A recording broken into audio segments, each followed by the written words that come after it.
Hello, good afternoon, everybody. Shall we start? Ready? Hello, good afternoon. My name is Miguel Martí Vidal, project manager working at CINEA. CINEA is the European Commission executive agency dealing with the climate, environmental, and energy projects. And CINEA is also managing Drones4Safety and Labyrinth. And for me, it's a pleasure to be here on behalf of CINEA as a founding authority. Thank you very much, both consortia, to organize this final dissemination event, and in particular, EUROCONTROL for offering these nice premises to host the final dissemination event. It's important to highlight that CINEA is fully committed to funding precision innovation actions, in particular in aviation, and more in particular in drones sector. And for this, I would like to quickly set up the background for these two projects. And these two projects, together with Rapid and 5D Aerosafe projects, were selected under the topic Innovation Application of Drones for Ensuring Safety in Transport in 2019. We received 76 proposals in the first stage, and only the best 4 were retained for funding. So you should be very proud of being part of these great 4 teams. All of the 4 projects started at the same time. And due to external factors, mainly COVID-19 pandemic, the 2 other projects requested a 6-month extension to deal with the challenges overcome. But Drones4Safety and Labyrinth decided to stick to the initial plan, and this project will be finished end of May. Some generalities about the expected impacts in these topics. The idea is to increase the safety and security in overall civil transport systems, at the same time to enhance safety and seamless mobility of cargo and passengers, to improve or to promote the economic growth, and by unleashing new markets, new industries, and new added value jobs in Europe, and at the same time building knowledge and improve the social acceptance of the using of drones in Europe. Regarding the TRL levels expected at the end of the projects, all these 4 projects are targeting TRL 5. If we talk about the first project, Drones4Safety, it's important to mention that it's a consortium led by Aarhus University in Denmark, with around 3.5 million euros of EU contribution. The main purpose of the project is to build a cooperative, autonomous, and continuously operating drone system that will be offered to railway, bridge operators to inspect their infrastructure accurately, frequently, and autonomously. And in particular, encourage the people participating today to have a look at the Drones4Safety project website, where several public deliverables and specific papers are free available. On the other hand, is the second project, Labyrinth, focused on ensuring drone traffic control and safety. This project is led or coordinated by Universidad Carlos III Madrid in Spain, with almost 5 million of EU contribution. And the main target of the project is to create a US-based technology to make a step forward on the development of autonomous drone applications. And in particular, what is really appreciated by the experts of this evaluation is the really innovative concept of the automated recharging drone system. Again, I can encourage the attendance, the participants in this final meeting to have a look at the project website, because it includes a lot of interesting material and also interesting publications. And finally, and then I finish with my welcoming words, CINEA, as a kind of publication and dissemination exercise, gather all the different drones that we are managing right now in this brochure. Unfortunately, I don't have too many copies, but please feel free to take a copy of this brochure. Probably you know this brochure. And also some QR codes where you can scan and download the digital version of this drones and urban air mobility brochure. So thank you very much for your time and for your attention. And now I give the floor to EUROCONTROL counterpart, who will be pleased to say a few words before starting in the project presentation. Okay, good afternoon. I'll stand up so you can see me. Most of you have probably only seen me on the computer screen over the duration of the project. My name is Dirk Schaefer. I work for EUROCONTROL, but not here in Brussels. And I have a very flashy presentation that I was prepared to give you, about 40 slides or so. You'll be delighted to hear that we have some technical issues, and I won't do that. I'd like to welcome you to EUROCONTROL. It is our pleasure to host this meeting and to welcome you all here. It's nice to see new faces. I know very few of you. It's nice to meet you all. And I think rather than showing the slides, I'll tell you a story, because I have 5 minutes left. Thank you for sticking to your time. I'm sorry I won't be able to join the dinner this evening, which I'm sure you will be enjoying very much. Marilea asked me, do you know a nice restaurant in Brussels where we can have our dinner? And I do, indeed. Le Roi d'Espagne, which is on the Grand Place in Brussels. And I discovered the restaurant itself is fairly well known. But I discovered when my children were small, I have 3 girls, they were small, 2, 3, 4 years old, and they learned how to climb stairs.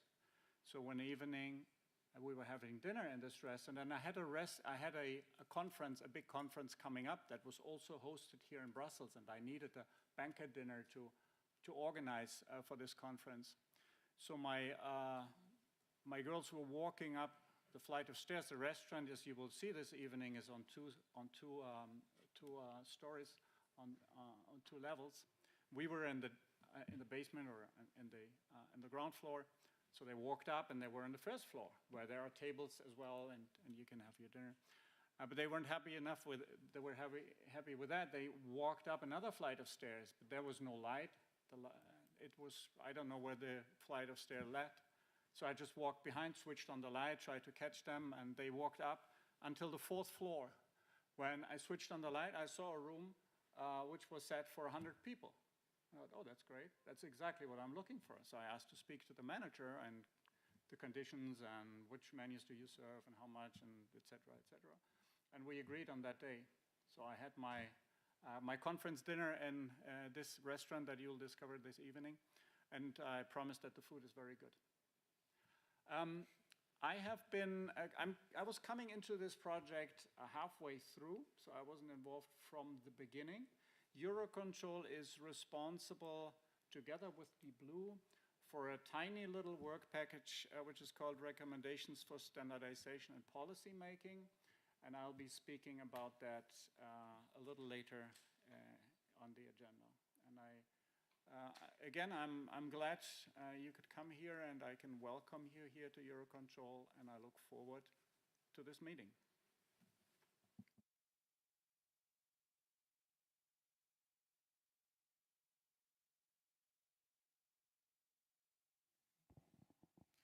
Thank you very much,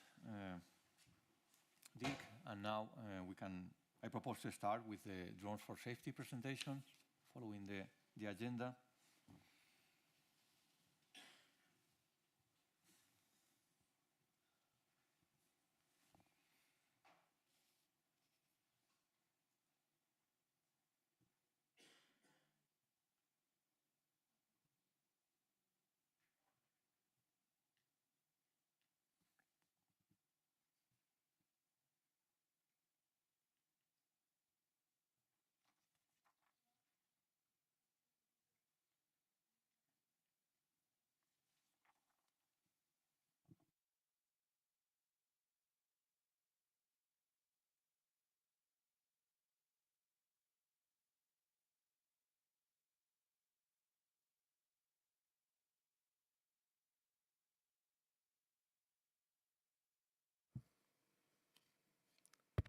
Hello?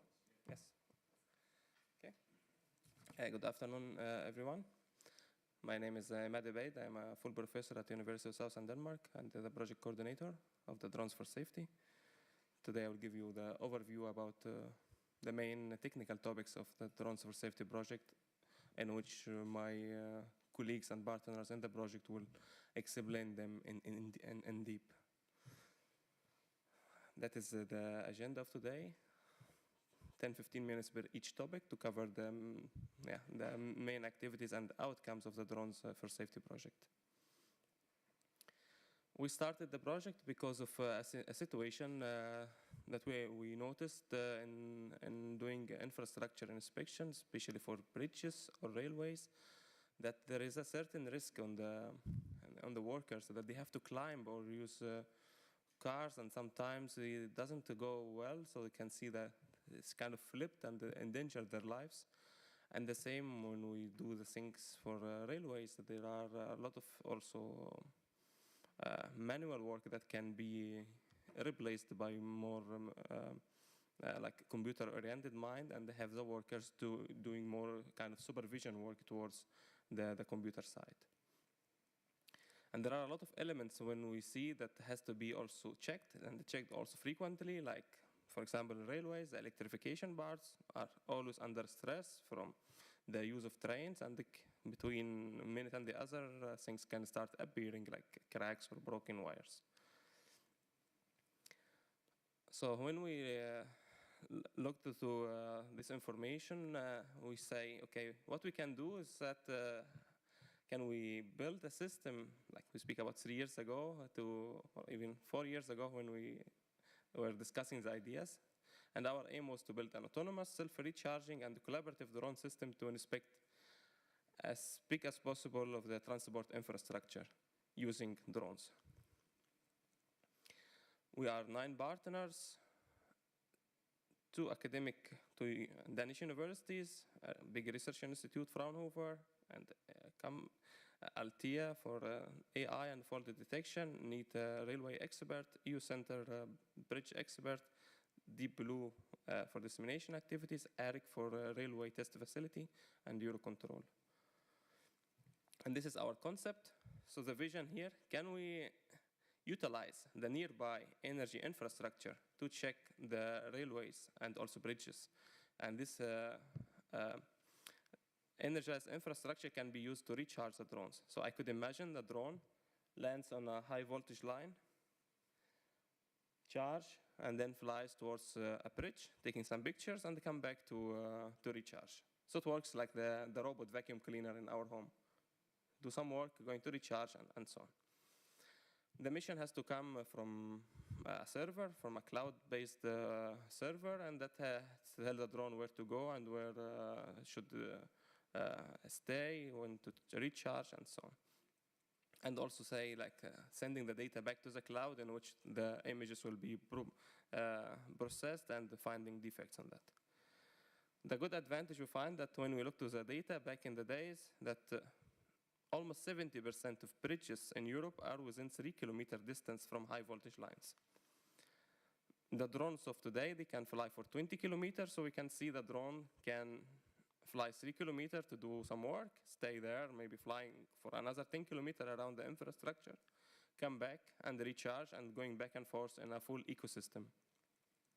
We also have a case towards Italy in particular, because of the sad event in 2018 in Genoa, in which also raised an alarm to start using advanced techniques to inspect bridges in a more thorough way. And that is our mission, and you will see today how we accomplish that, how to build a drone to autonomously recharge, how it can analyze data, looking for defects, and how it can coordinate themselves from a cloud-based system. When we started the project, we had 2 options back in the days. One, to use commercially available drones and do some modifications, and the other option is to build the drones from scratch. We engineers, so we love to build things from scratch, so we went for the European-based approach based on the previous EU projects. So we used an open source flight controller that was built in Switzerland, And we start putting the rest of the communication on that, on sensors, in order to make it autonomous system. And we use the open source software for robotic operating system to interact with special types of sensors to detect cables and also to steer the drone autonomously. And we use that also to communicate between the drones and also the cloud. Yeah, and that is a big advantage that we also release that to the future as a Made in Europe drone platform that can be also used in a more transparent way. And that's what we didn't like at the beginning in the commercial drones. That is kind of a black box, and we don't know what kind of data are processed and where they are going and so on. So here we have more control on the design, hardware, and software. And that is one of the prototypes. And you can see also another one at the end of the table here. And in the later session, you can have a deeper look to it. So the drone basically combines sensors, onboard computer, and a low-level flight controller with cameras, GPS, and the rest of the navigation system to accomplish the mission of recharging and flying around the infrastructures. To recharge, so we have two concepts. One to charge from AC lines, so when the current is fluctuating, and the other one is to charge from the DC lines. And yeah, in the later presentations, my colleague will present to you the concept and how the drone can recharge from both lines. When the drone is going to recharge from the cables, so we start analyzing, and we know that it can recharge, so we test it outside. So this drone is shielded, and we touched 150 kilovolt. This was in Odense in Denmark. And we tried also to touch 400 kilovolt, and this was like 2 years ago to be sure that the drone can do this work. But when we touched this one, that was not so good, so the drone crashed here. So we have to redo our engineering work and build a better Faraday cage to protect the electronics. And you can see the drone here is compensating for the electric field, and it is quite stable under the high voltage line. This is 400 kilovolt, it's extremely powerful line, and the drone here you can see is absorbing all of the electromagnetic interference and is still stable. We put the energy harvester, and then last summer we went for a real test. So we landed on a high voltage line in Denmark, close the energy harvester, testing the charging, opening the harvester, and also leaving the line. And that is the first time to happen, actually, in the world like this. And we had a lot of attention from the media because of, first, it's a quite complex system, and also second, it's kind of high risk. There is a high chance that this drone will stuck on the line because of the magnetic field, so the core will be locked. So here we do some activities in order to reverse the current and open the core, so you can see the drone can touch a high voltage line and get down. I must also thank the energy company in Denmark that allowed us to do this on a real cables. Yeah. The other aspect in the project is the drone swarm, how we can add more drones to the system in order to speed up the inspection process. So here we speak about different types of communication links and the coordination algorithms, and that will be presented later by Aarhus University. Yeah, I will not show the video now. And then another aspect about where this drone should go. Where is the nearest power line cable, and where is the bridge that should be inspected. And here we use OpenStreetMaps, something similar to Google Maps, in order to identify the power line cables and also start setting up the mission. So this is like a graphical user interface, and in the back end there are algorithms to calculate the shortest path and define the drone waypoints that the drone should go through them. And here the team from SGU Computer Science Department built a software platform that can take the mission. So we say what kind of bridge you would like to inspect and where is the drone now, and then execute the mission. If that is okay, then we can see the drone status. Now it's flying towards the bridge, the battery level, the path of the drone, and so on. And this will be shown later in the bridge use case as a demonstration video. Yeah, and the last aspect here is the AI part. Once the drone is flying and taking pictures, sending them to a cloud-based neural network that is analyzing the pictures based on pre-trained algorithm that can detect if there are any defects or the tracks are not in parallel or there are any cracks here and there. And this work will be presented after by Alteia. Yeah, thank you for the attention. And if you have any question, we'll be later here. And also, if you'd like, this is a project website and my email here. I'll give the talk to the next speaker. That will be Gerd and Frederick together to present.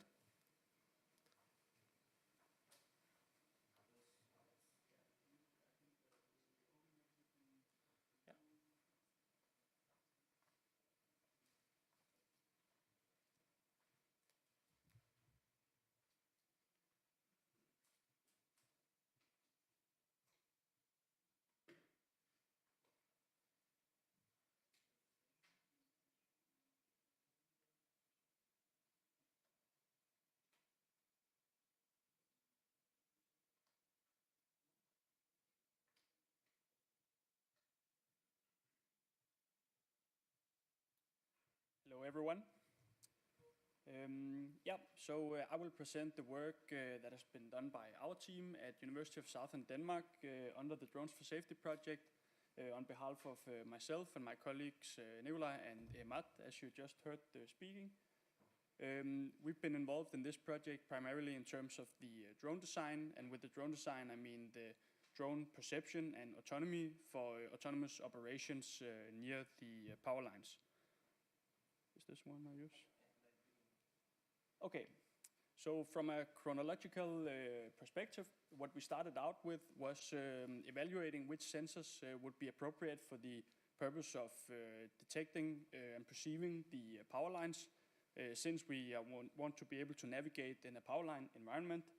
So for this, we tested out different kinds of sensors, LiDAR-based time of flight, stereo camera, and a millimeter wave radar sensor. We put everything on a drone and performed various tests on our power line setup, which we have at our facilities in Odense, Denmark. Oh. Maybe, Gerd, can I have you start the video?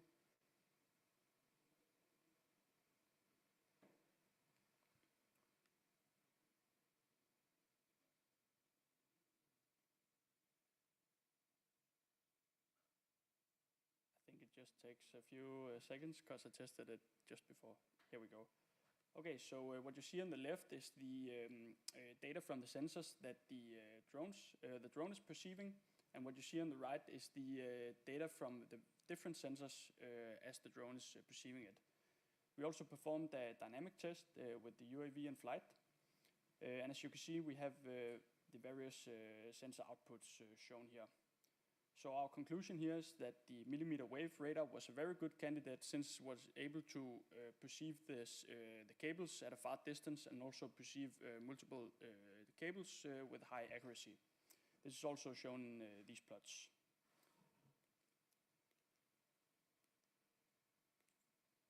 Maybe you can just press outside the video player.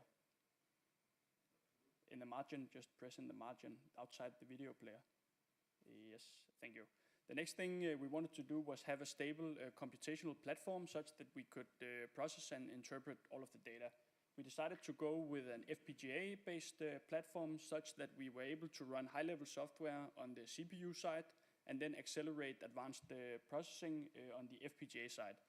For this, we built our own tool for generating operating systems for the platform which we used, which is the Ultra 96 version 2, in order to be able to have a Ubuntu-based operating system running ROS2, communicating with the FPGA-based hardware accelerators through a memory interface and custom kernel drivers. Then we proceeded to build our perception system, in which we designed the system based on a camera and the millimeter wave radar from before, which is able to perceive all of the lines in a power line setup. Also showing a video. Gerd, please.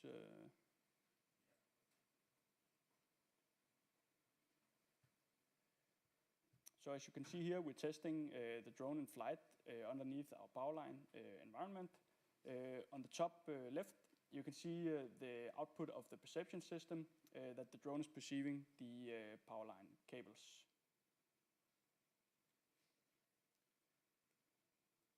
Please proceed to the next slide.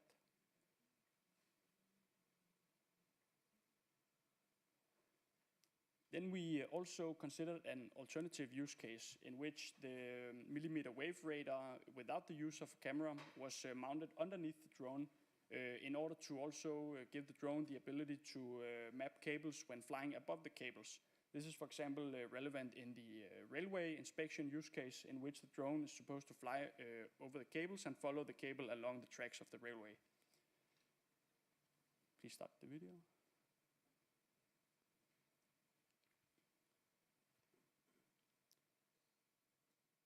So we have the drone flying with the millimeter wave sensor mounted underneath, mapping the perceived power lines. And we tested this on a real power line, and you can see the perceived data overlaid in the various figures here. Please switch the next slide. Okay, then we also proceeded to building a navigation stack in which the drone was able to respond to a set of actions for navigating near the power lines. So the actions that we expose is, for example, fly to a position underneath one of the cables, and also to follow the cable and to land and take off from a cable. And this was implemented with a trajectory planning using an open loop MPC formulation, in which the drone was able to execute the commanded paths based on the previous mentioned perception system.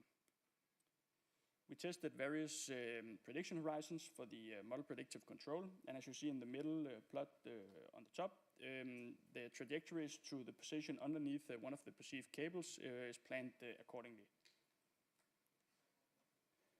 Then we continued to develop a system for DC railway recharging for the DC use case. In this case, we need to connect the drone to both the ground potential and the high voltage potential lines. What we decided was to utilize our previous work in the cable landing and then equip the drone with an automated cable drum, which could roll out such that the drone would attach one end of the drum to the ground wire, fly underneath the high voltage potential wire while rolling out the cable drum and then landing on that wire. If you would like to play the video. So the motorized cable drum uses a flex sensor which will measure the curvature of the cable, and then a closed loop system will roll out or in the cable drum according to the flex of the cable. Please proceed. And finally, we went to test the autonomy of the double cable landing in the Siemens Railway Test Center in Wigburg, Germany. And this is a fully autonomous double cable landing from start to end that you are observing. So here the drone is landing on the first cable.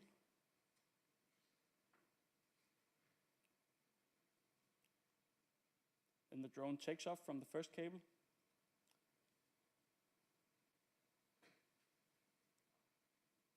The drone flies to the second cable.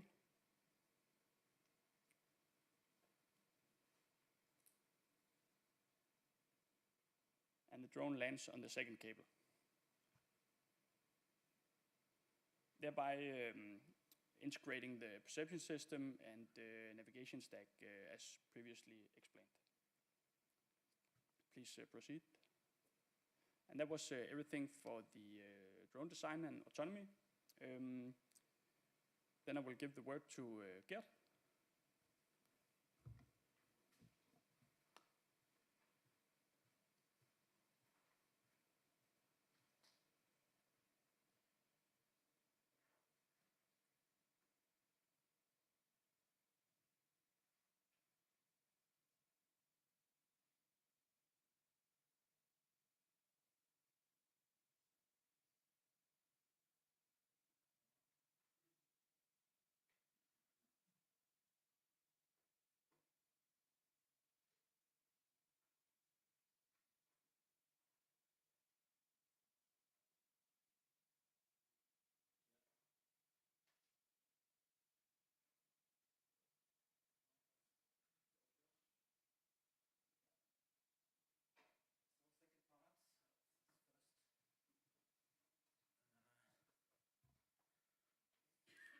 Hello everybody, Gerd von Wögel from Fraunhofer IMS. Also involved in this work regarding the recharging of the drones battery for these AC and DC use cases, together with NEET, SDU of course, and also Arik from the test center. So perhaps we can go a little bit in detail from the electronic side. First, some introduction.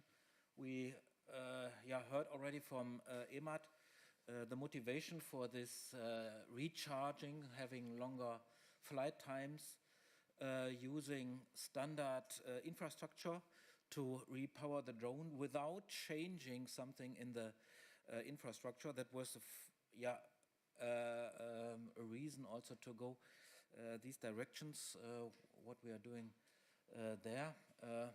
This was already mentioned by Emad, these introduction sites here. So we have several possibilities. If we are looking to power lines, we have these overhead power lines in AC, the transport lines, the big ones, the smaller ones, distribution lines, but also DC, high voltage DC lines are available. Not that much in Europe up to now, but in principle they are also useful to do this harvesting. But we are concentrating here for the overhead power lines on the AC one. Here we have some work on what's the best way. Of course, these lines carrying a lot of energy, but they don't have any plugs or something to get energy out, so it's not the easiest way to get this energy for the drone charging. And the second source is the railway, the catenary system of the railway. There are several possibilities, of course. We have a lot of AC railway catenaries used in Europe, but also DC, especially in the southern part. There's a lot of regional and local trains using this DC with a lot of power available for these use cases. Here we have chosen the concept of direct contact, what we have seen already with the principle Frederick has shown before, but we have also to handle this high voltage on the drone. So we have there high voltages.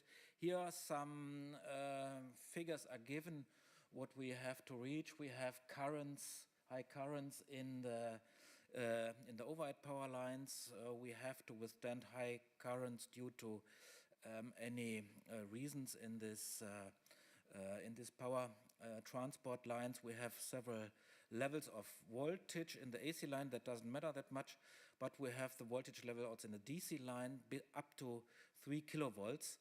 That was our goal, to go there and have defined a maximum weight for this that should be carried on the drone. The principle is the inductive principle for the AC harvesting. You perhaps know this from sensors.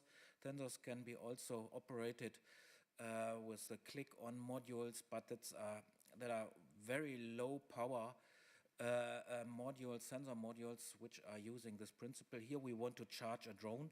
That means we are talking about hundreds of watt to has to come out of this line. But the principle is more or less the same. We have to do a little bit more dimensioning and scaling of the system to use it for the drone charging. So we have done it with respect to some available figures that are reachable in praxis. Here we have charging from these shown with these cores putting around conductor and having a charging electronic that generates from this induced voltage in this transformer up to 8 amps for charging. We have here a curve shown. That's the rules where we have gathered this energy out of tests from our lab tests for charging the drone. We've built up these electronics that's equipped on the drone, assembled on the drone, and showing that's working. We have, similar, that's a little bit older figure shown. The first one, you see the core, the split core, with the winding on the core that goes around the conductor, closes around the line, and then the drone is hanging there and doing the charging from the line. So that's very impressive from the side. Like mentioned, the first one, the better ones are shown from Frederick already. We can also have a look to the drone hanging there. Let's have also a look to the DC concept, the charging concept. So that is the direct contact, why we need two contacts, the ground and the high voltage contact. That's not really harvesting, but it's direct conversion from this high voltage. The advantage here that we are independent from any trains that generate a current in the line. We can use this direct contact and charging there anytime, because the voltage is available anytime on this catenary system. So we have seen this approaching there, and then the landing on the line already. That looks very nice. And from this, we have designed the electronics for this. Of course, we have to handle this high voltage, and had some concepts tested there, voltage divider and a buck converter. From the energy efficiency, of course, the buck converter is much better, and we realized this system converting this high voltage down in 2 steps from 3 kilovolts to 300 volts with an own design that can be then easily adapted to other voltages, and a second stage from 300 to about 30 volts to feed the charger, the battery charger, and having then the battery at the end for the charging and the interfacing to the drone around. So this is the high voltage stage here. We have built it inside the drone. The drone is standing at the end of the table. We can have a look to this later on. This was designed and then produced by NEAT. We did some testing on it, also heat, because we have to handle power, 3 kilovolts, and have some power electronic devices there. And it needs some iterations to get a high efficient module there for the straight operation. Here are some figures how this works. First step is coming up, the 3 kilo to 300 volt, and then starting the process of the charging in this diagram. So also after the converter, we have the charger module with maximum power point tracking and these things necessary. This all together is built on the drone and then tested also. Because the high voltage is a little bit critical, of course, and needs a lot of safety measures to test this. We have done this test in the high voltage lab from Fraunhofer and have built up the test there around this in this test. We can see it here in the next video, showing a little bit the setup. The drone is hanging at cables. That was not the flying. We hang the cables, putting out this some instruments for having optimal control of the battery and the charging current. You see a lot of wires around there that's still at the drone there. Then we have the monitoring of the drone, also here with the thermal camera to see that the heat up is in the range we expect. We have here the contact from the high voltage, and on the other side this clip hanging at the second wire, that's the ground, and the main thing is here the instrument showing the high voltage, because in this video it was not switched on because we were close to this. But here starts then the high voltage test. You see it at the blinking of the devices.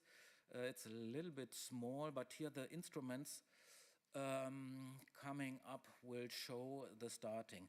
After switching on the voltage, the drone starts the charging process, and this is shown at the measurement devices here at this devices. The right one is showing the current. You see it's ramping up in this case, and the battery is charged from the 3 kilovolts in this approach, and this holds for long time over hours, seeing still that's charging time ago. And afterwards, you see our measures how to protect everything here, discharge any possible charging here on the wires to be sure everything is okay from the charging side. Yeah, so far. Then we have the flight test done, what's already presented from Frederick. So, thanks a lot. We need a little bit more, but hopefully it was interesting enough. So I will hand over to Rune. Thank you very much for the presentation. I have a question. Yes, please. What is the average recharging time for this kind of drones? Just to have a rough idea. We are reaching currents similar to that what we reach also in charging from the supply. So we need for a small one half an hour, and for a big one a little bit more, up to an hour. It depends on the battery size. It's not very short, but it's useful to integrate it to extend the operation time. Okay, thank you very much. Yes, please.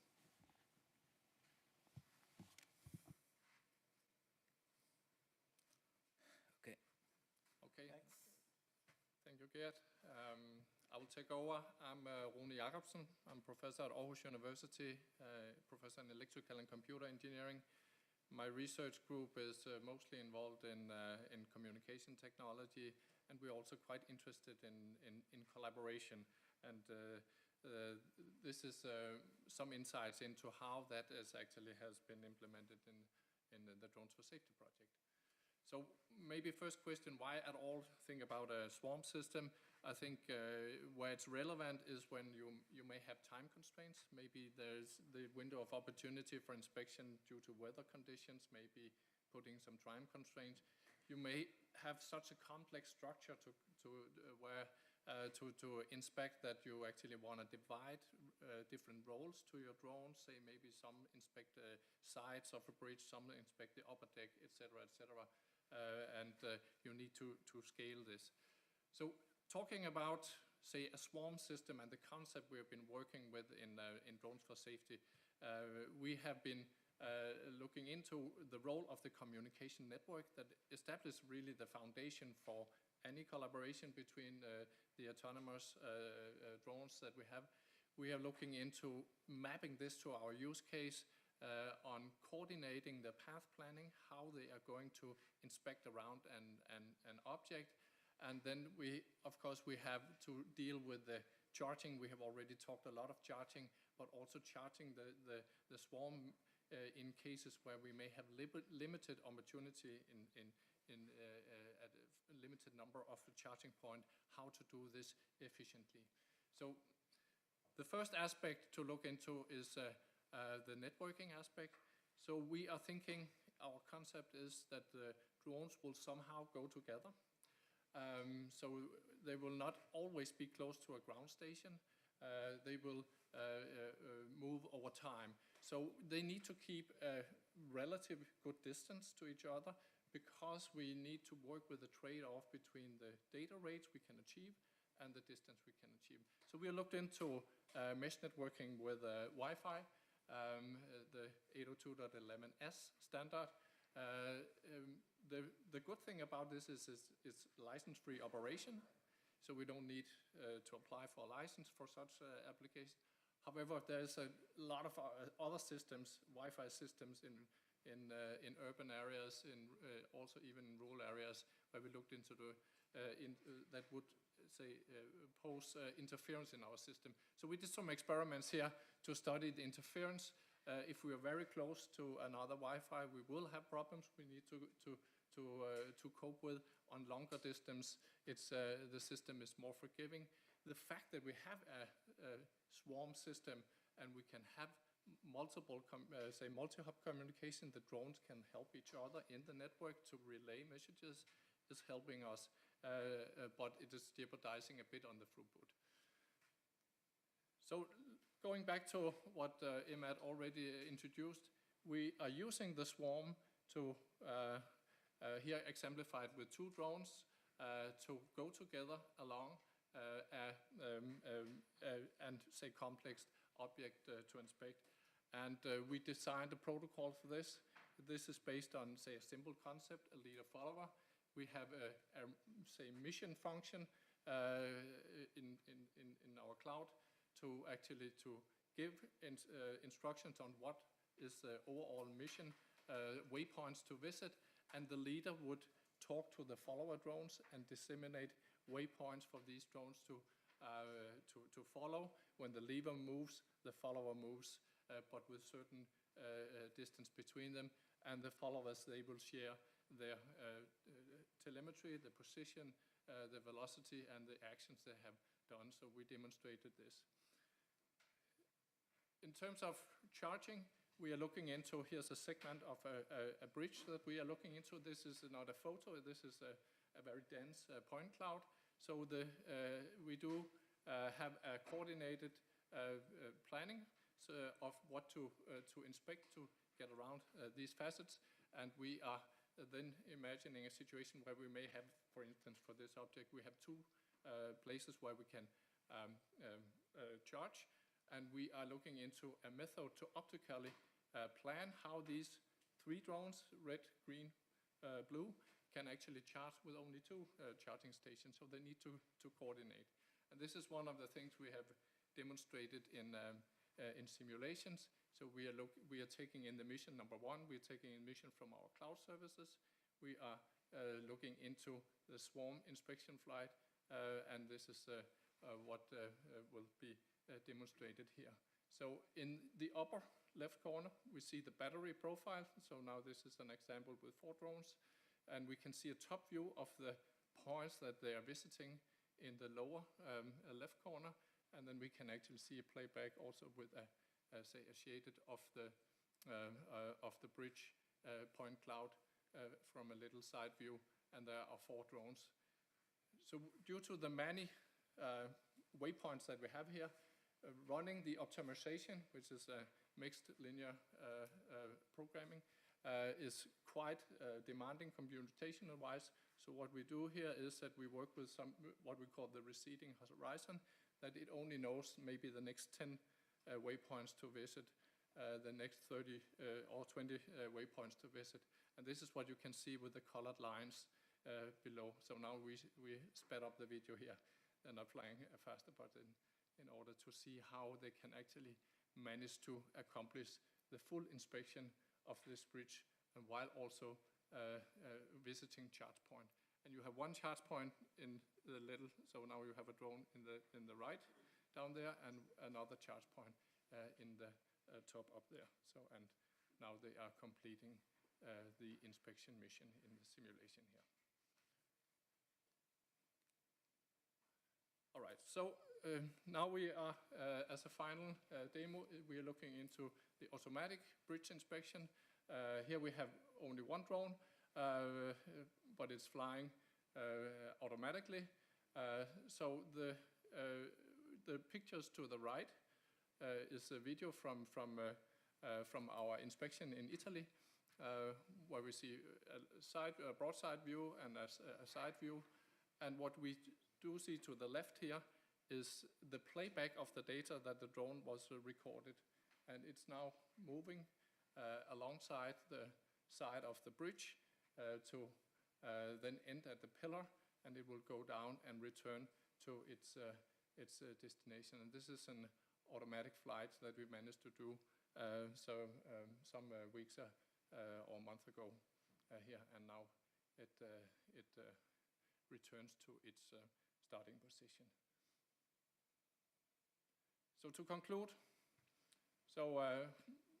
these are some of the concepts that we need for, let's say, longer durability with drones. We need the communication and the self-organization and robust communication, and we need to work with formations so they can coordinate, and we need to also bring in the charging mechanism to have a long durability of inspection. So thank you for your attention.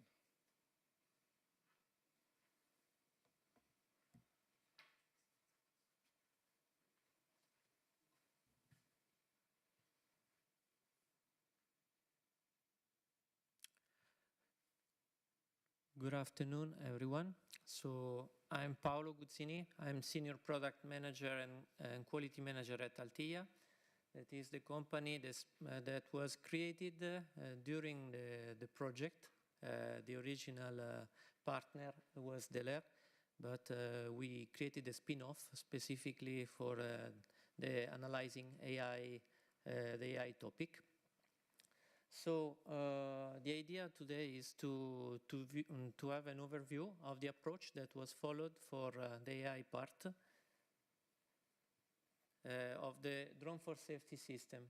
So once having seen together how the drones are made, the idea is to make them capable of analyzing data that are collected during the inspections. So our roadmap that we followed within the work package 4 that was totally focused on artificial intelligence development was, first of all, we wanted to create a taxonomy document. That means a bibliography or a document that contains the main assets and defects that will be inspected. This was the first step. And it was not an easy step at first because we were forced to make a selection of elements and defects that could be inspected, because the principle was everything that a drone can see is something that AI could potentially analyze. So that was the general rule.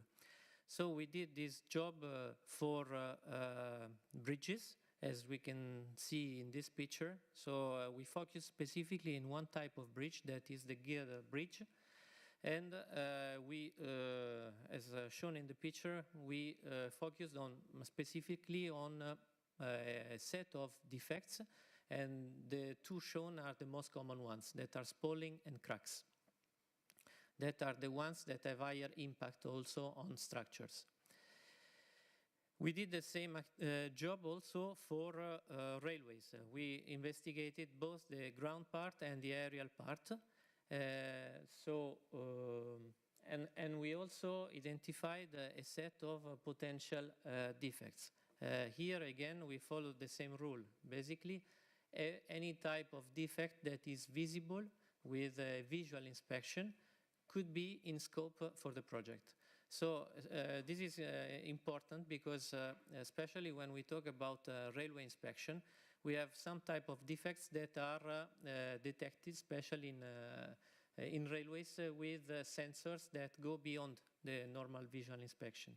And these are considered out of scope for the project. But defects like a broken rail that can be detected with a visual inspection are in scope. So the step 2 and 3 of our roadmap was focused on the type of learning techniques to be used for developing AI analytics. So we tried to exploit within the context of the project two techniques, the supervised learning and the unsupervised learning. Just as a recap, the supervised learning is a technique using labeling. So basically, the standard approach is we have a data set, we divide this data set in two parts, 80% is for training, 20% is for running the predictions based on the developed analytics. And labeling means assigning a class or category to an object. So if, for example, we want to label a data set of railways, we have to assign to any element that is in the picture a name. Based on that, we can train AI. We also exploited unsupervised learning techniques. Unsupervised means that AI can run without labeling a data set in advance. This is a technique that was exploited that provided some results that were not bad, but we have to take into account that this technique is good to provide results that follow a logic that is 1-0. That means I'm able to say if on a given element a crack is there, yes or no. But in principle, I'm not able to, it's not a technique good enough to detect the specific elements that are present in a picture. So all the results that we will see from now are specific to supervised. So in order to do this, to train supervised learning, we used data sets that were both partially real. So we had partners like EUcentre and NEAT that provided those data sets. This is an example of data set provided by EUcentre for bridges, around 1,000 pictures.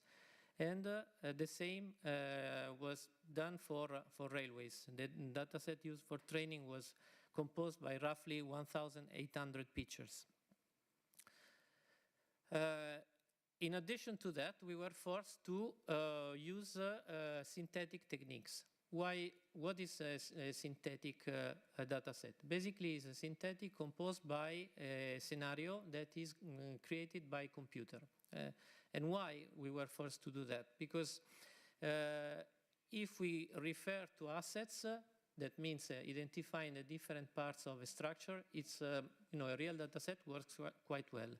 But if we want to train AI also to detect defects, in this case we have an issue because defects are not always available in common pictures. That's good news in principle, but that's bad news for training AI. So we were forced to simulate defects in a computer scenario. And can you run just a few seconds? Thank you. This is an example of a virtual data set for a bridge that contains some defects, like in the beam, on bearings, with different parts that are recognized that then are shown with different colors. Based on once a simulated scenario like this is created, basically it's possible to create an unlimited number of pictures that can be used for training AI. We did the same activity also for railways, simulating also different environmental and conditions like a urban scenario or a country scenario. And what about the results? That is probably the interesting part for many of you. So let's say that the algo, after many trainings, was set with the idea of having a good recall. Good recall, we have two main metrics for AI, precision and recall.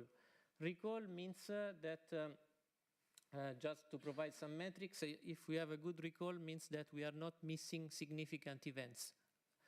If the precision, if we have good precision, means that we don't have false positives. In our case, the recall is good. That means that the algo works well in terms of not missing elements.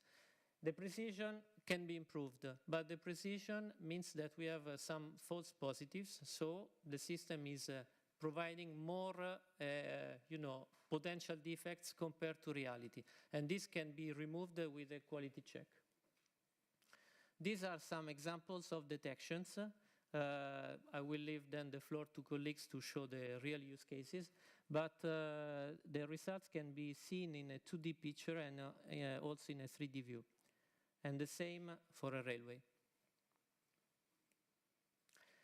Last but not least, within the context of the Work Package 4, we also provided a platform that the Alteia had already developed that was used to host the data and run the analytics. So the code is available and can be executed outside the platform, but we also provided an analytic inside this platform to execute directly the code.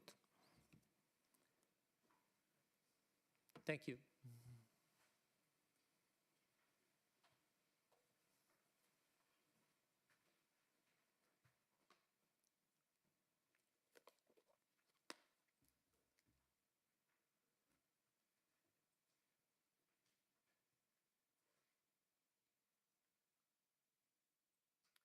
Good afternoon to everyone. My name is Martina Mandirola from the EUcentre Foundation. The EUcentre Foundation is a no-profit organization which promotes and supports the training and research in the field of, in general, seismic risk reduction and structural safety. Now I will briefly present to you some of the activities that we have carried out within the bridge use cases. First of all, the scope of the focus of the bridge use cases are the inspection activities. So activities supposed to be repeated several times on the same structure according to a defined routine monitoring and maintenance plan. And so activities for which having an autonomous and in general automatic process is an important benefit. In this context, the 3D model reconstruction is intended to be an available input data coming from an activities which is carried out once per structure. In this slide, we can see the main step highlighted in red of the ideal bridge inspection workflow, and in particular, once the target, so the inspection target, the structure is to be inspected is known. As a first step, we have the let's say path. Inspection path planning and mission planning. Then the swarm inspection flights are executed, eventually recharging battery or safe landing is if needed. Then all the data set collected, in particular in terms of images, are transferred to the Alteia platform for, first of all, the AI-based processing analysis. And the results, especially in terms of typology of damage and also position of damage, can be, as I will show you, represented within a 3D virtual inspection model. And the results coming from the Alteia platform, as I will show, can feed and be one of the input for the step of the simplified structural fast assessment. The output of this last step is intended to be a support to decision for the infrastructural manager or owner in case of visible damage is detected, which may, say, compromise the safety of the structure. Safety, operative limitation, and regulatory restriction are some, or maybe the main reason preventing the testing of the Drone4Safety system as a whole in a single, say, bridge real scenarios. And the strategy adopted by the consortium has been to test and validate the main functionality of the Drone4Safety system in a cluster of different bridge use cases, ranging from simulated use case, on-site real use case, and also controlled testing environment. In the first table, summarize the reports a summary of the main functionality of the Drone4Safety system that has been tested in the bridge use cases. And now I will show you some demonstration of most of this functionality. I will skip the swarming part since it has been already addressed by my colleague in the previous presentation. Focusing on the first step, so I will now show you a demonstration about the main functionality of the cloud system that has been developed within the project applied to a bridge use cases. First of all, within the web-based map-based web interface of the cloud system, it is possible as a first step to select the bridge as an inspection target, And after that, the system automatically calculates the inspection route, which in this case, due to the simplicity of the bridge, is calculated as a simple point-to-point linear inspection route. Once the mission, the inspection plan is planned and stored in the database, the mission is executed by sending the planning and the computed waypoints to the drone, which in this case is a simulation, so we have a simulated drone. And as soon as the drone starts flying, it is represented in the map as the orange point that you see. Its movements are also updated on the map, and this allows, let's say, the possibility from the user to carry out a continuous monitoring of the progress of the mission remotely. The two purple points that you see are the start and end points of the selected bridge. The images collected during the inspection can be sent to the cloud and then stored properly in the database. And thanks to the metadata contained in each images, these images can be retrieved within the cloud, within the system, thanks to the searching functionalities that are implemented and provided by the cloud, as you can see. And these images can be retrieved by entering or the identification number of the mission, or entering a location plus a radius within which carry out the searching of the stored images. And for this demo, we only use the free images of a bridge as an example. Moving to the step 3 and 4 of the bridge inspection workflow, I now show you a demonstration about the main functionality of the Alteia platform and how the information obtained can feed the step of the simplified structural assessment. This video shows a set of images collected during a bridge inspection, which have been sent to the Alteia platform via SDK. And thanks to the metadata contained in each images, it is possible to see each images visualized in the map, and clicking on each point, it is possible also to see an overview on the right of each picture. Directly within the Alteia platform, it is then possible to run the AI-based algorithm specifically developed for bridges, and this is a demonstration about the interface of the platform with the button to press in order to run the analysis. And the results of this AI-based algorithm are visualized in the platform as a list of annotated images, and inspecting each images. Sorry, there are some problem with the transmission of the video, but inspecting each images, it is possible to investigate the results in terms of automatically detected element in blue and damages in red. In this example, I don't know if you are able to see, but some spalling has been detected in a part of the bridge superstructure. Once importing the 3D point cloud of a bridge within the platform, for each annotated images, the platform is able to show the drone camera capture position, and clicking on it, it is possible to have an overview of the annotated picture. In this case, there was the detection of some crack on the beam. Moreover, the detected anomalies can also be projected directly on the 3D point cloud of the bridge. For each anomaly detected, the platform is also able to collect the damage information within a JSON file, which can be downloaded from the platform, the Alteia platform, and as I will show in a while, can be used as one of the input for the structural assessment step. The workflow ends with the step of the simplified structural assessment.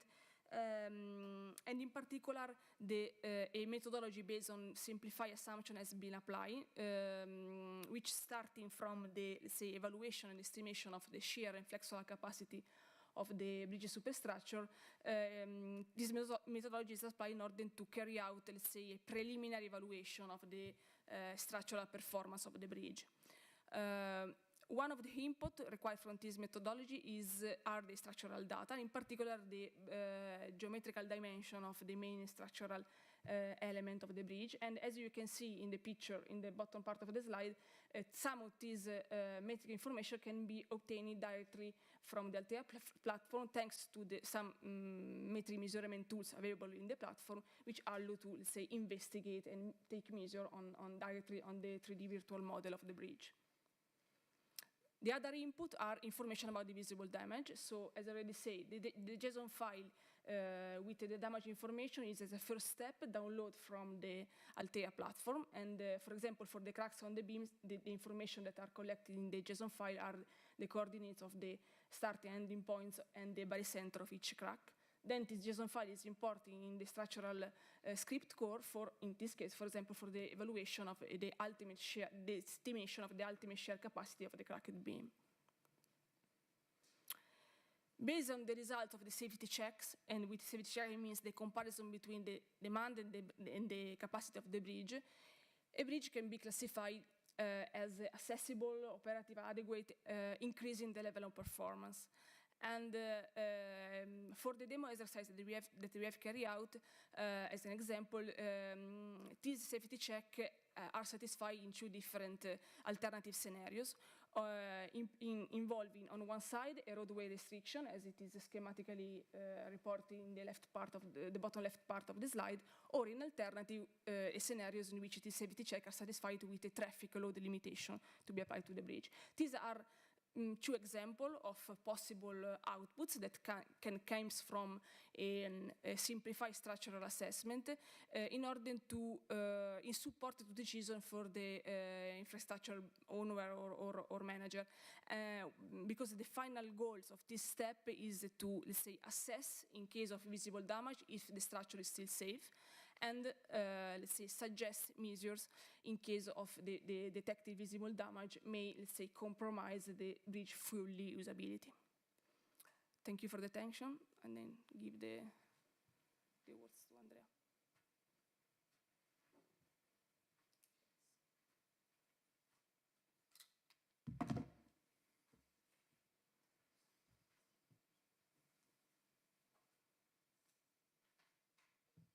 Hello, good afternoon, everybody.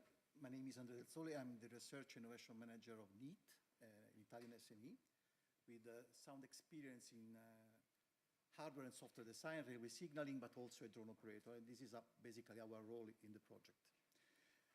In this presentation, I would like to highlight the use cases related to the railway part of the project.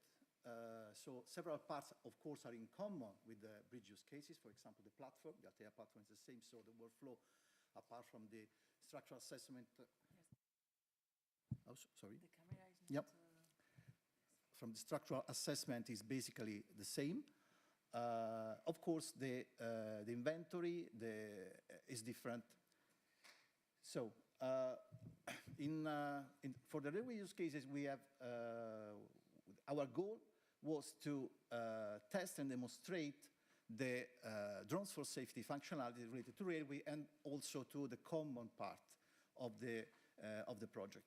So in particular, we are interested in a three-dimensional reconstruction of the railway target, swarming functionalities, the mission planning and control and autonomous navigation, and energy harvesting. And last but not least, the artificial intelligence algorithm fed by the data we collected. So we tackled these test activities by defining several scenarios. Those scenarios are basically the high-level use cases we followed during our test activities.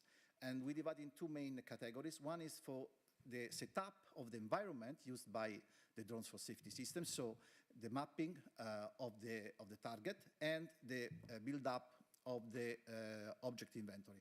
And then we have missions focused on checking the three main goals. So damages on the electric overhead power line, the deformation and the defects in tracks and track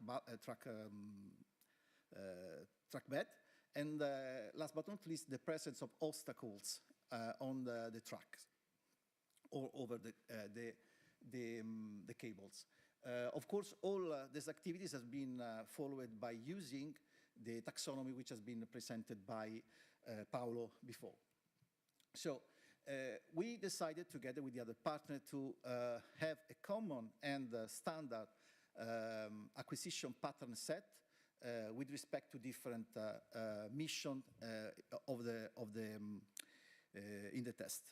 The first one is for detecting defects or presence of obstacles over the line, and it's called, in fact, along and over the line, with the drone which is flying over with different angles of the gimbals. The second one is transversal to the line to detect defects on the line itself, on the power line itself, with different angles, so facing with a yaw of minus or plus 45 and 0. The other one is for checking specific targets. So this is the main scenario with more than one drone, so a swarm, collectively analyzing the power line, for example. And the last one is for creating a 3D map. So we have a specific two drones flying on the opposite side of the railway with a yaw plus or minus 30 degrees, and with a constant spacing during the whole flight. At the end, we have analyzed, after having set up the algorithm, we have analyzed 4 different lines and 10 different sites all over those lines. We have tried to select lines not yet in use or abandoned, but there are very few in order to find a lot of defects, and line also in perfect condition to face a standard scenario once the service will be put in place. We have collected later plus more than 3,600 pictures that has been analyzed by the artificial intelligence algorithms, plus several videos for additional information retrieval. Those are other use cases that are common and in part has been also presented by Martina to the bridge and railway use cases. So mission planning, autonomous navigation, and in our case, we have a special requirement to be fulfilled that the drone should approach the cable more than 5 meters. So it should stay at least at 5 meter distance from the cables during the inspection, of course not during the recharging. The swarming capabilities that has been presented by Rune, and the harvesting which has been also presented by Gerd. Those are the list of sites that we have tested, but in particular, this is the Siemens test center in Germany, and we have some results from it later. There are several sites, the pinpoints are several sites we have tested and we have inspected in Italy, not very far from Rome, belonging to 3 different lines. The one high-speed line, the Rome to Florence, 1 regional lines from Rome to Viterbo, and 1 local line from Rome to Montelibretti. And this is the bridge, this is the use case in common with the bridge in Costigliole, which has been presented by Martina. Here are some results. First of all, we have a few examples of the 3D mapping of the railway test site. So the Alteia platform has been able to automatically process the images uploaded on itself and generate the 3D map of the test sites. This is another example of another map. This is a high-speed line. Those are instead some images of the object inventory, on top of which there is an elaboration performed by the Alteia algorithm. So it has found defects and, of course, target objects. This is one example of the mission, of inspection mission performed in PCW. If you want, this is the full video. At a certain point, we will skip. So at the very beginning, we have 3 different parts. So the onboard camera of the drone, and the external camera taken from the ground. On the bottom, here you can see the path of the drone, and here below, in this purple, is the cable, is the detected cable. So the drone is flying above the cable, maintaining a constant distance of 5 meters as requested. At this stage, the flight is becoming autonomous, and the drone continues its mission. The drone is visible there over the cable, and the flight is quite stable indeed.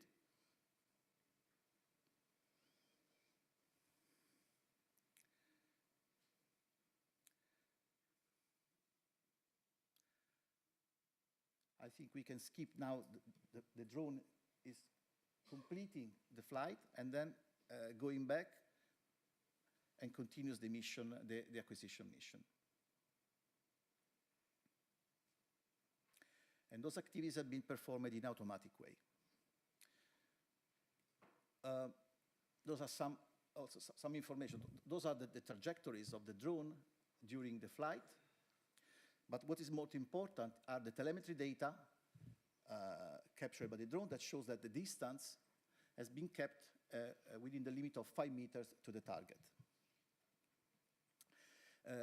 This flight has been also shown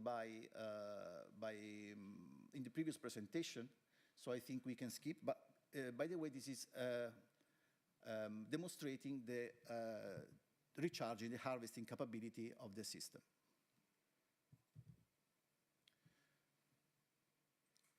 So I think we can skip this part. Okay. Any question?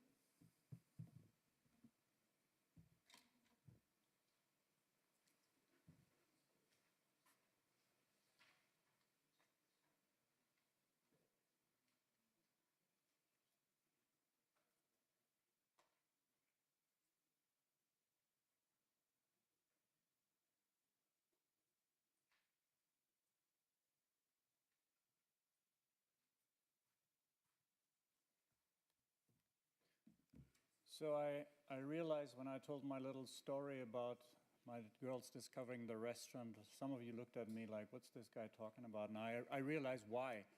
I thought this was a shared dinner between both projects, but apparently it's not. So apologies for that. And so if you're from the Labyrinth project and you still wonder what you do to this evening, then now you know where a good restaurant is. Roi d'Espagne on the Grand Place in Brussels. I also apologize for the slides that I couldn't get to work. The reason is those 40 slides took about 28 megabytes of disk space, and I just couldn't get out of my inbox. I've trimmed down a shorter version and sent a PDF to Marilea, so you will have the slides. I just wanted to give you an overview for those of you who wonder what EUROCONTROL actually is, about our activities, our locations, and so on.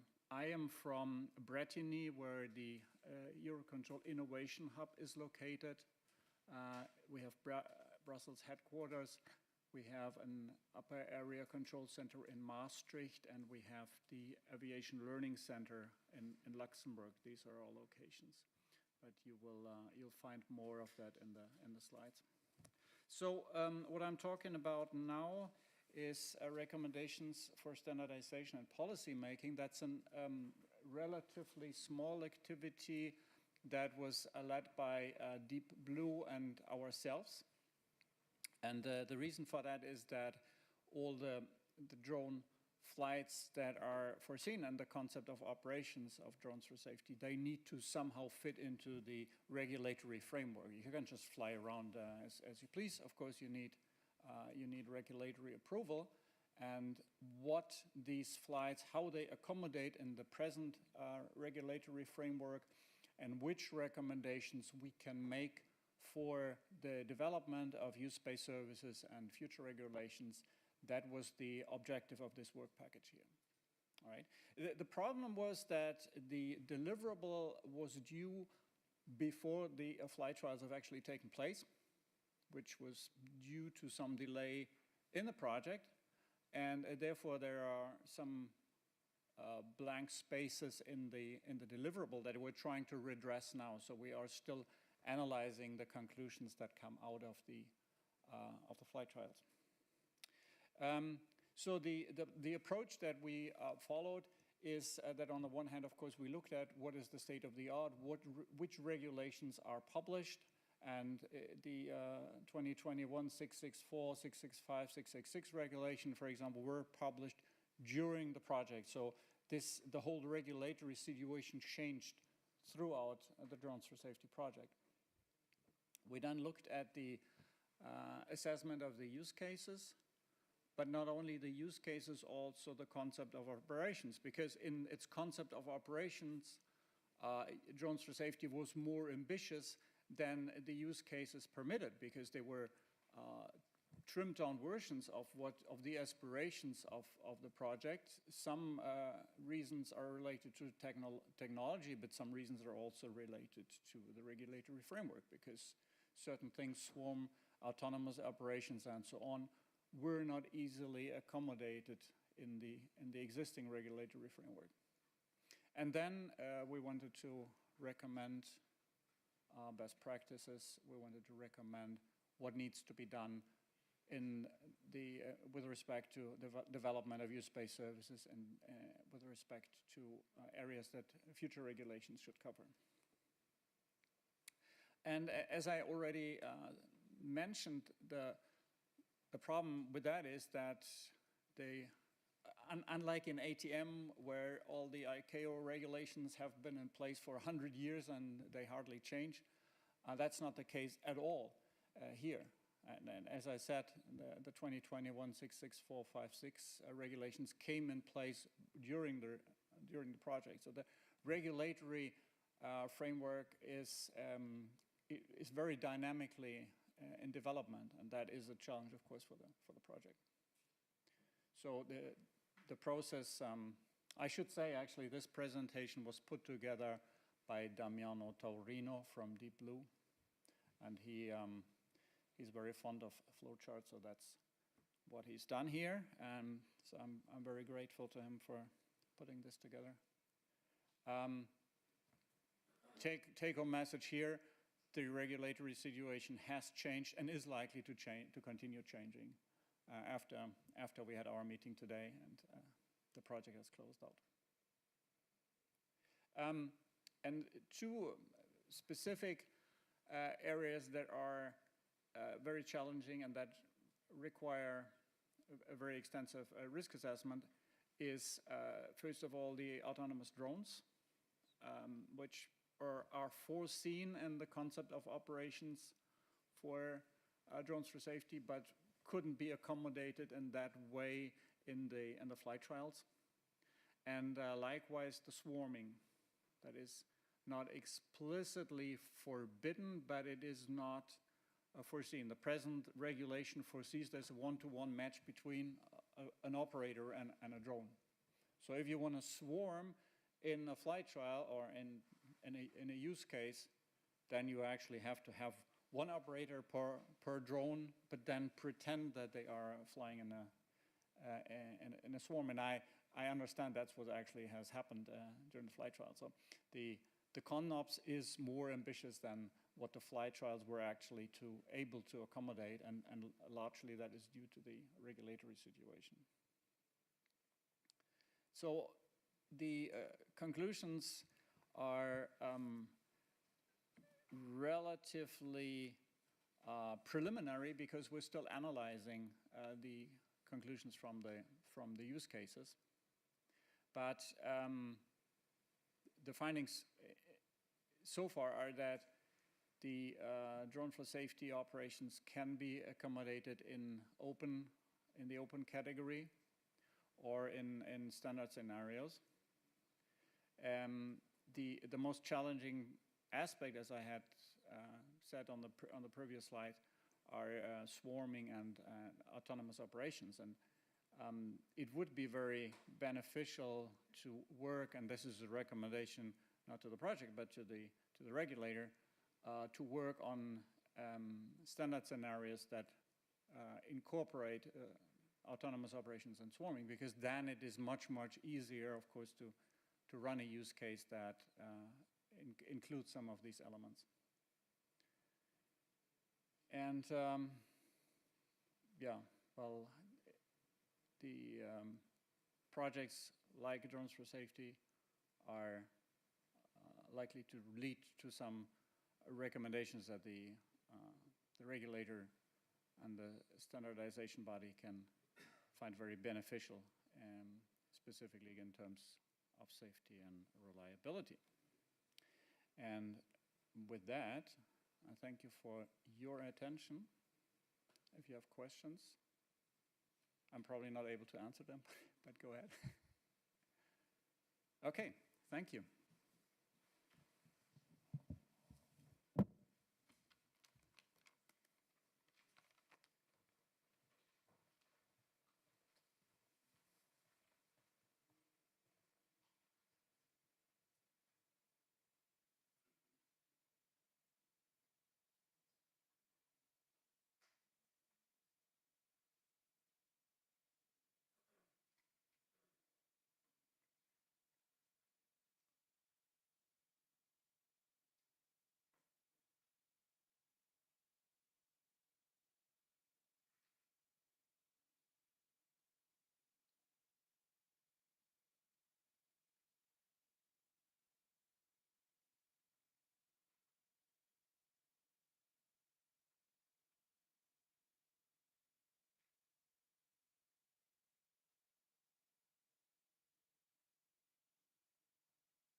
Good afternoon again.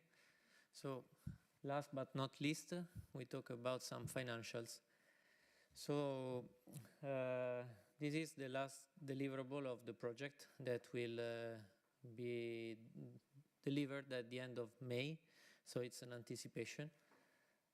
So, the idea is to talk about costs for the project. I started with a very basic definition of costs, but what is a cost model for this project? What does it mean? So, apart from definitions, let's talk about, make a short recap of what we did before. So, at the beginning of the project, we deployed a business plan. A business plan for the project was meant with the idea of investigating the profitability of the project. So the idea was to have a look at the project with a long-term view. So making the assumptions that one day the consortium will become a potential company selling the product that was developed within the context of the project in the market.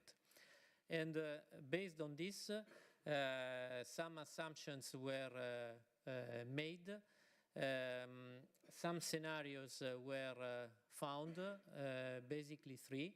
So the idea was that the potential future company could sell the drones developed, could sell the service of the drones, or could sell the system of as a whole. So that means drones plus AI. In this deliverable, that was the business model delivered that roughly 2 years ago. There was also an Excel file that enabled, simulations with different conditions and inputs. And costs were considered in this business model with the main assumption of having a fully operational system. So a product already developed, industrialized, and ready to be sold. A different approach for cost can be carried out having a look at the project. So that means the cost for developing the system from scratch. Based on this, we so the common elements between the two views. So first of all, the work breakdown structure. So we assumed in both cases that the main branches of cost for the project were related to manufacturing operation, data transfer and storage, and data processing. So the manufacturing normally includes a design phase, a phase for creating a product ready to be sold on the market, and some service center. In the context of the project, we focused on prototyping only.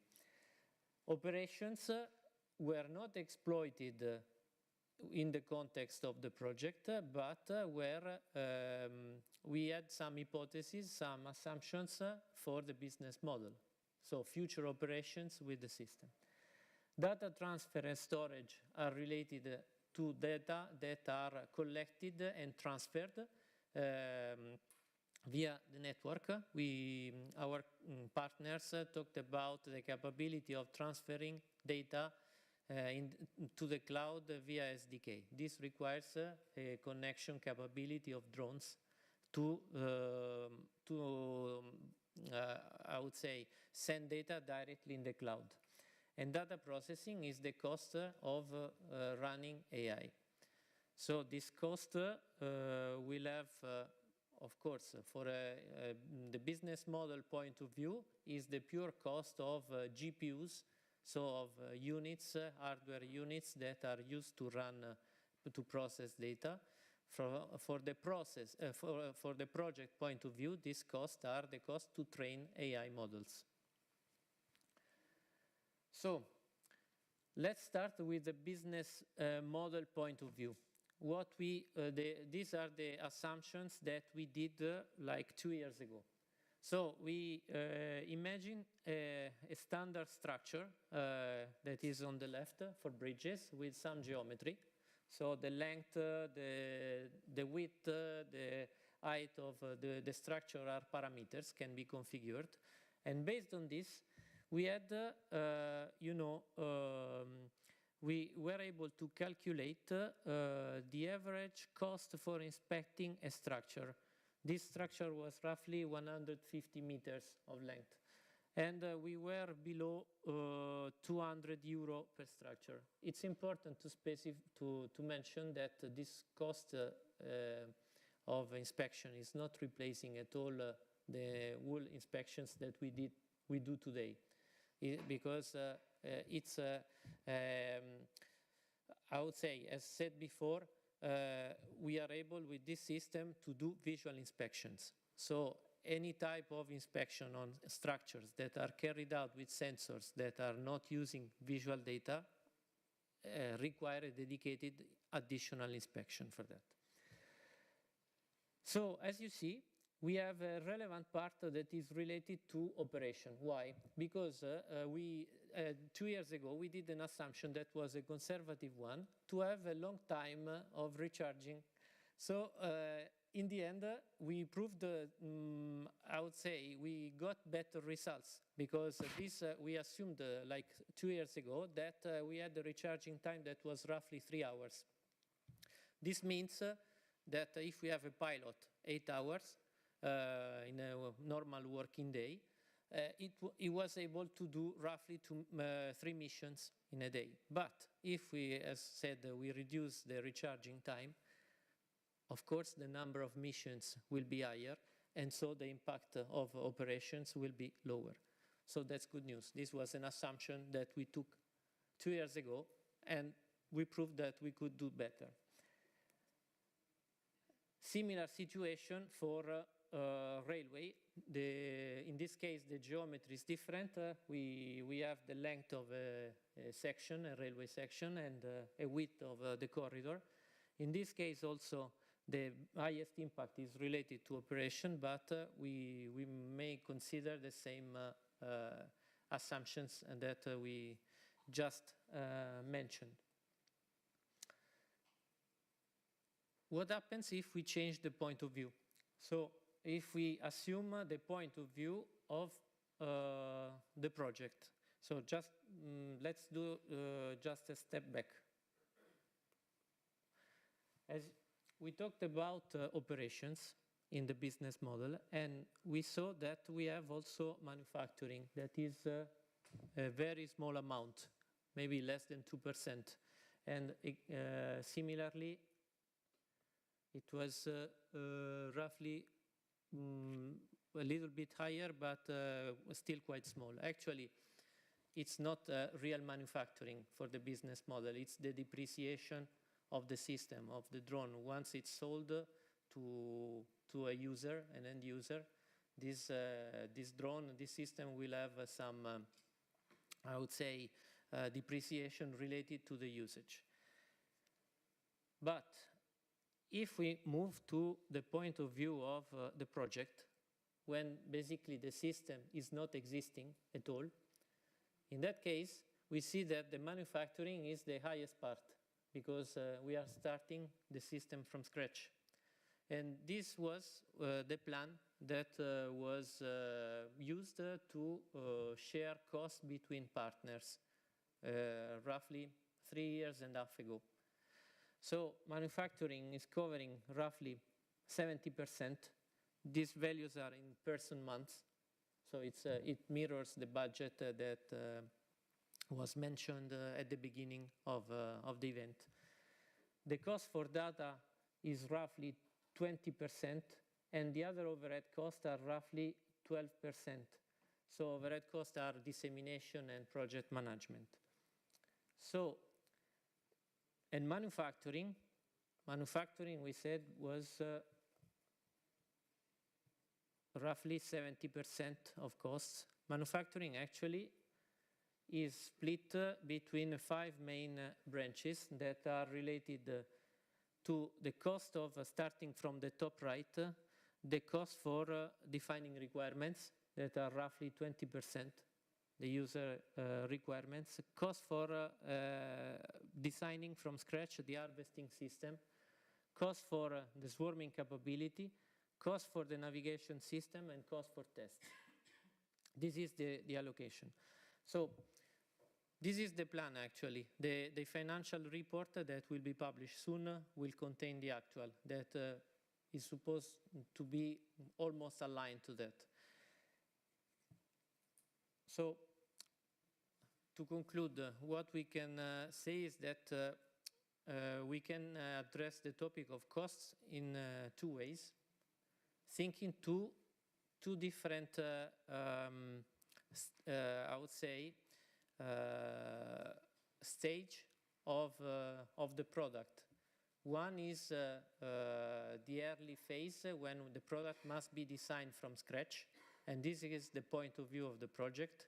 And the other one is the maturity, so that means product developed, already on the market, sold, and basically with some operational cost to be considered to operate the system.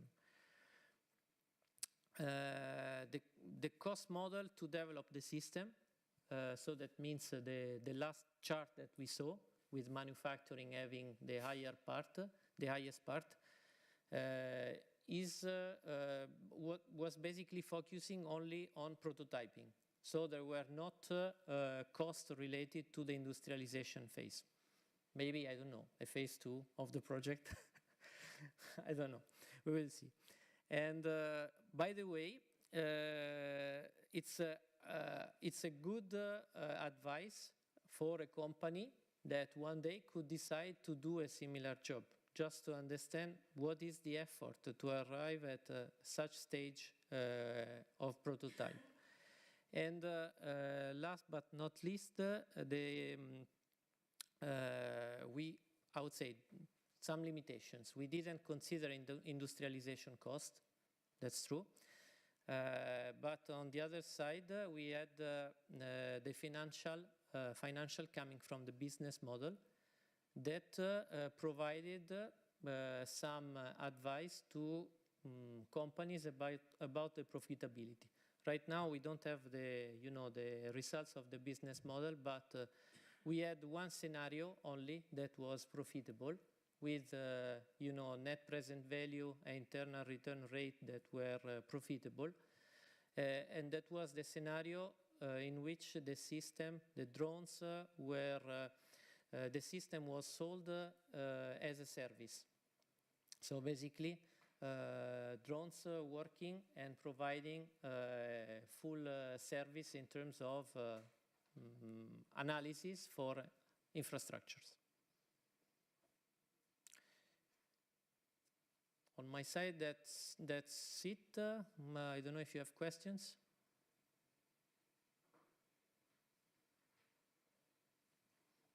Okay, thank you.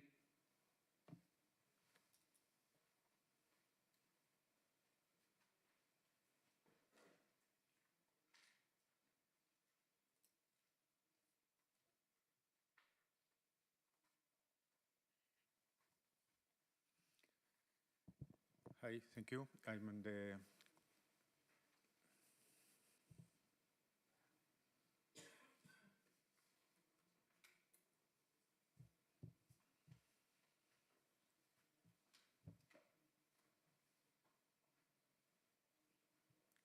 I'm the coordinator of the Labyrinth project. My name is Moreno from the University Carlos III Madrid, and I am going to introduce briefly the Labyrinth project, and then we will pass to one of the technical part, which is the path planning part. In the context of the project, the objective has been to develop an air traffic controller for the unmanned aerial vehicles in a constrained area, oriented particularly for different piloting missions in the context of safety in the transport. The different partners we have in the project, some of them work on the technological or industrial part, like Telefónica Aerospace, which is an UAV manufacturer. On the scientific part, two of the partners, DLR and INTA, are specific from the aeronautical part. IT is specific on the cybersecurity. And in the University Carlos III, we have worked on the path planning problems and also on the communication problems. Different end users has helped us a lot to define quite well which are the typical piloting mission they are expecting in this context of safety. In this case, the Port Authority of the Liguria in Italy, the Transport Authority in Spain, SAMUR, which is an organization for emergencies, and also Space, which is an airport provider for safety, particularly British-Scaling. We have also different consulting partners in the regulatory aspect and for the management, and also implementation enabled partners like EUROCONTROL and DIN for the standardization and so on. In total, 13 partners for 5 countries: Spain, Germany, Austria, Belgium, and Italy. The objective is to eliminate the need of one drone, one pilot in a constrained area in order that one only supervisor, let's say, can manage a set of drones in different safety applications in this constrained area.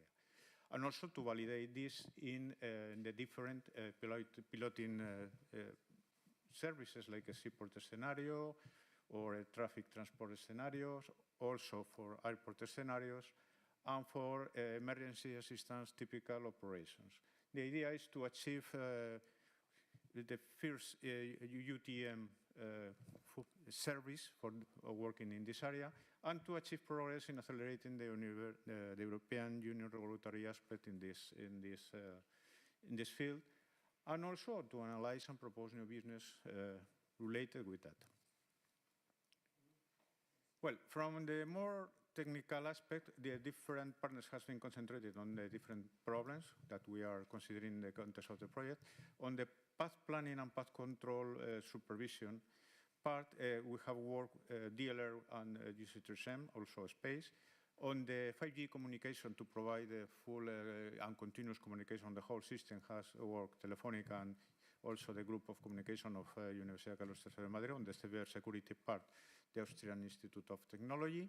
All of this has been integrated in the EU space by DLR, and in the part of integrating ground control station with the EU space has been done mainly by INTA and Space company. On the standardization part and certification aspect, EUROCONTROL and DIN has helped us a lot to define many things and also to receive the information.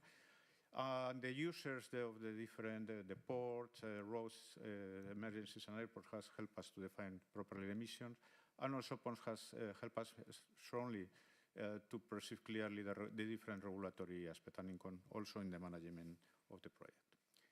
Well, the different scenarios we consider in the project are four mainly. In the road transport piloting situation, we are considering the typical situations are try to do a speed control, vehicle distance measurements, plate identification, or traffic counting and traffic monitoring. In waterborne transport, the user needs vessel inspection, support infrastructure monitoring and surveillance, dredging operations, monitoring, and so on. For air transport, typical application of piloting cases is bird scaling or pavement infrastructure inspection, so on, or airport surveillance of the border of the airport. For emergency scenarios, we have different situations. We can try to send an equipment very fast to a place, the defibrillator, for instance, or we need to put the drone in a certain position to do the surveillance of a big stadium or something like that. Well, of these scenarios need to be managed in the context of the Labyrinth project. Well, introducing the path planning part, which is one of the packages, we consider initially the four different kind of scenarios. We analyze the information provided by your end user, and from them we obtain basically 14 different piloting missions for the different things that they are interested in using. From these initial piloting missions, we consider that many of them, the only change was the kind of perceptive action that they do with that. But from the point of view of the path planning, with three basic missions, we can cover all of them.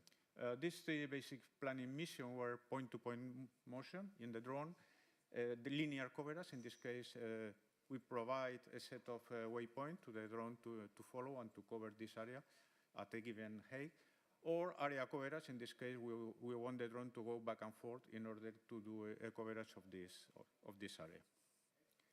These are the typical situations. On the left is the typical area coverage. On the upright is the typical go-to point. And on the bottom part is the typical set of linear coverage. Some of them can be combined because typically you need to go to the initial of the linear coverage or the initial of the other, or you can mix both of these missions. Well, from the path planning point of view, we consider three main constraints at the beginning of the planning. One of them is the 3D operational area. Particularly is a strong constraint if you are thinking in cities or Madrid or big cities where you have buildings of 100 or more meters. On the other aspect, we need to consider as a kind of constraint, which are the other planet spans for the rest of the drones operating in the area, because it can affect you. And also we can define a strong constraint like risk area or geofencing or whatever. These are considered at the beginning of each planning. These are introduced to generate a 3D viscosity map, which is what we use for do the planning. In this point, we can introduce different flying strategies, like, for instance, flying at a certain level over the surface, or we can force that the drone define a free flying trough for him in order not to get into conflict with other drones. After that, we pass to the path planner. In the path planning part, you have developed different planners with different time response in order you can get a faster or a more constrained planning if you need it. 3D with some constraints, vertical, horizontal, 2D projection, or purely 4D. After considering which plan you want to do, which of the planners, you can do different mission, point-to-point, linear coverage, or area coverage. And obviously, you need to deconflict all of this path. This path, we will go posteriorly to see how we do this deconflict. But obviously, can also be deconflicted in a direct path using a more complex planner. The operational area we are considering are very different. We have, for instance, the La Spezia port. It is an area like this one. or Rozas Airport, which has another areas. This is a typical open field area. The maps we are using is typically LIDAR maps obtained from the different geographical institute or companies. In case of Italy, we use the information of a company. We have decided to use a 5 by 5 meters resolution for the map because it was the most typical available. And, but we have tested the area. Initially, we considered 3 by 3 kilometers, but we have tested in a bigger environment like 5 by 9 kilometers. On the constraints, we consider the typical geofence area, which is no-fly areas. This is a hard constraint. We have more soft constraints, like level in position of a flight. We have reserved flying tubes, which is also a hard constraint, or risk areas. For instance, if you have persons or a concentration of persons in an area, we need to avoid as less as possible in this over this area. And in case of coverage area, we can need to limit the flight in this area of other drones because we have problems. All of this is done dynamically each time we do a planning. On the different strategies, mission, and how to do the confliction, we can combine the different basic mission, point-to-point coverage or linear coverage, with level imposed path planning or free-flying to path planning.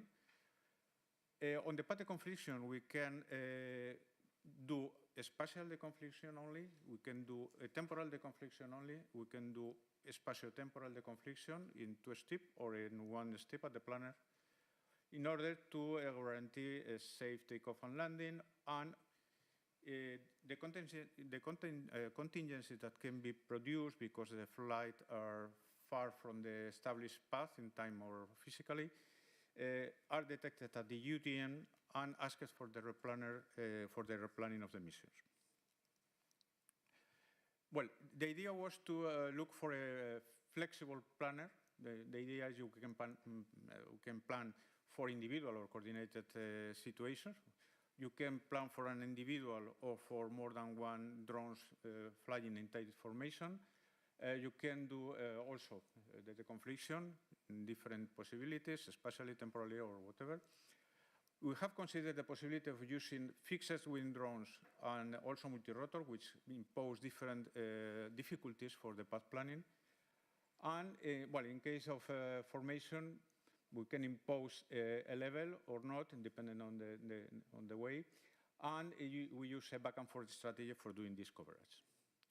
The basic path planner is based on fast marching and use back and forth and leader follower when we are using formation. The path planning is a service that is provided by a server in Madrid, but the UTM is located in Germany, and the GCS are being located in the test in different places in Spain, which is a typical situation of the UTM of the US space. The different planners has different time responses depending on what you need. From the 2D profile, which is the faster, we are speaking of 0.2 seconds, to the more slower, which is a 4D complete path planning, which can be around 7 seconds or more. These are statistical measures used in our system. Well, the conflict can be spatially only, can be temporally only, a mix, or poorly introduced in the path planner. The idea is to provide a path for the drones that include X, Y, Z, time, and speed. This is an example of the level assigned in case of planning. On the lower part is a free-flying tube. In this case, the paths are avoiding the other paths. This is an example when we miss area coverage with a point-to-point missions in case of La Spezia. This is a Madrid area. In this case, the red part is the Bernabeu Stadium. It's a no-fly area in case of a match. And the surrounding, which is a yellow-green area, is an area which we try not to fly. It's not blocked, but we try not to fly. This is a risk area. We can define 3 different levels of risk for the different areas. This is an example of different missions in Ferrol Port, which is a mountainous area with a port in the middle. This is a coverage area on the left. On the upper part are point-to-point missions. And on the right part, with a more straight line, is a waypoint defined linearly by the user to do a linear coverage. This is in Madrid. You can see the free-flying tubes. This is only to illustrate the idea. These free-flying tubes are reserved. No other drone can enter in this area. When the vehicle is flying, the tube is progressing and is reduced only from that point to the end. And this is avoided by the rest of the drones in the different missions that are planned. In this case, on the right is an area coverage, and the other are typical point-to-point missions. The architecture of the service, which is located for the path planning in Madrid, consider different, at the same time, possible scenarios. You can work with a La Spezia, or you can work with a Bernabeu area or any other area, and then they have different modules for doing that. We have also tested the system extensively, not only with 10 drones, which was initially considered, but up to 30 drones, in order to see the saturation effect in the area. And we can see that for an area of 3 by 3 kilometers, over 25 drones, we detect that there start to be some saturation. The number of completed missions increased, but there are many failures because there are no available paths and so on. The average speed is maintained reasonably, but the number of missions executed by each drone decrease because they remains in a non-fly state for too much time when the number of vehicles grows. Well, this has been published, and that's all. Thank you very much. Any question? Oh, okay, next one.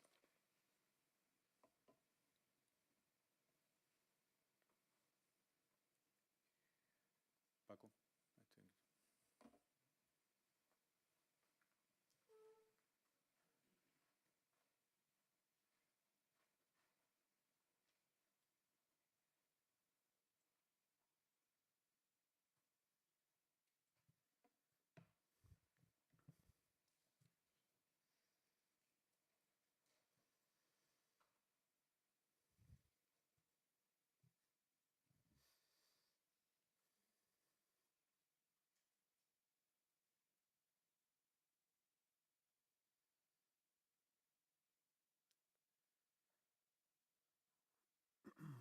Yeah, this is it. Okay, thank you very much. Good afternoon, everybody. So my name is Francisco Valera. I'm from the University Carlos III Madrid. These are the guys, the different entities that have participated in this communication work package. Let me first start by highlighting, I would say, one of our most important results.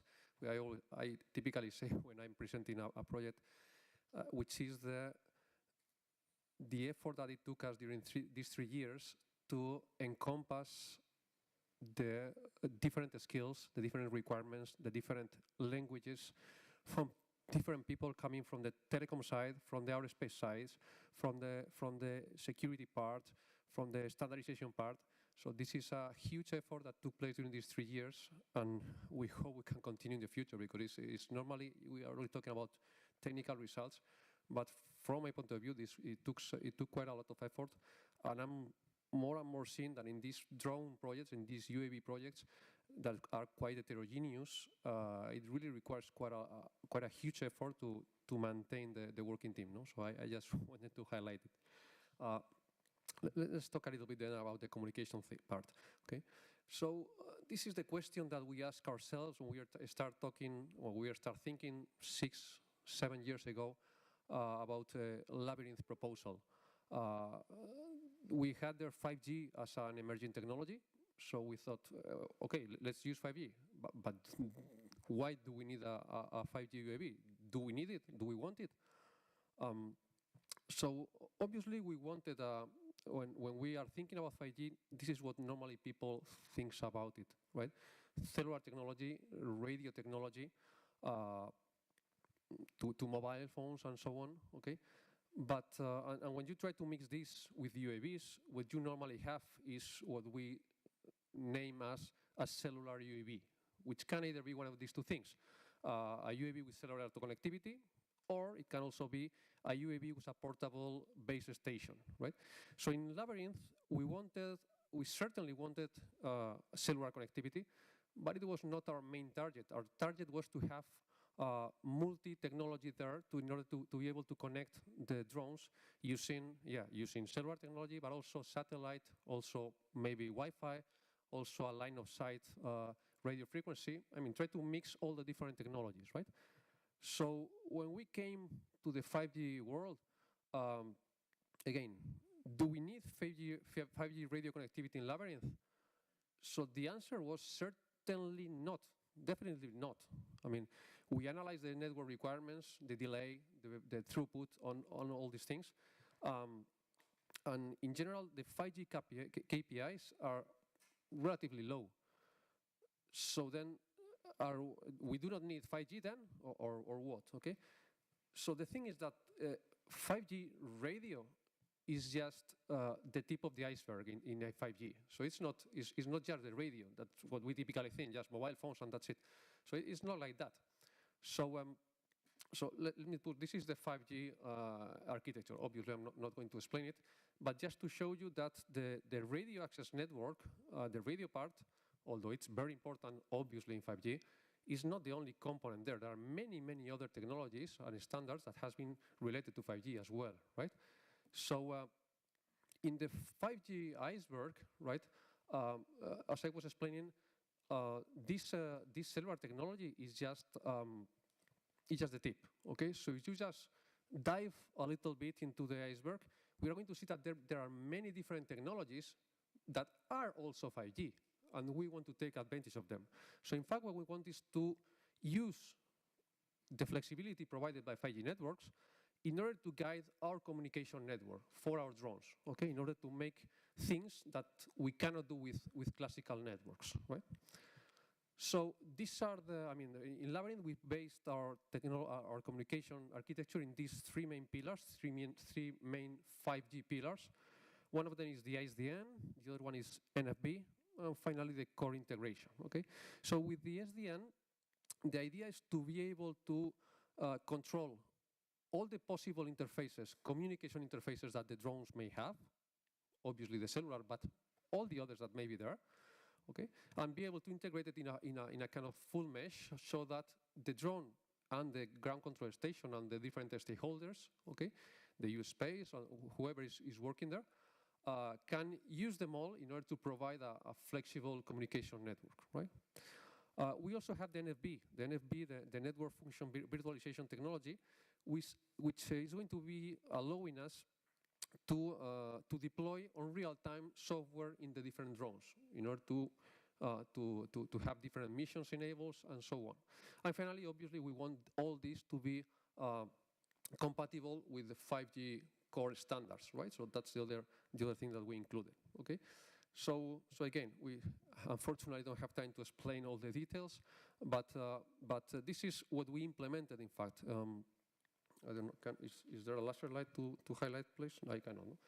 Okay, so you can see there the 4-5 parallel lines there. This is where the SDN is working, right? So the idea is that in order to be able to connect all the different network possibilities that we may have there, as I was explaining, the Wi-Fi, the satellite, and so on, okay, the cellular, and build a kind of mesh that can be centrally controlled by the SDN controller and is able to magically decide which one is the best one, depending on different parameters, right?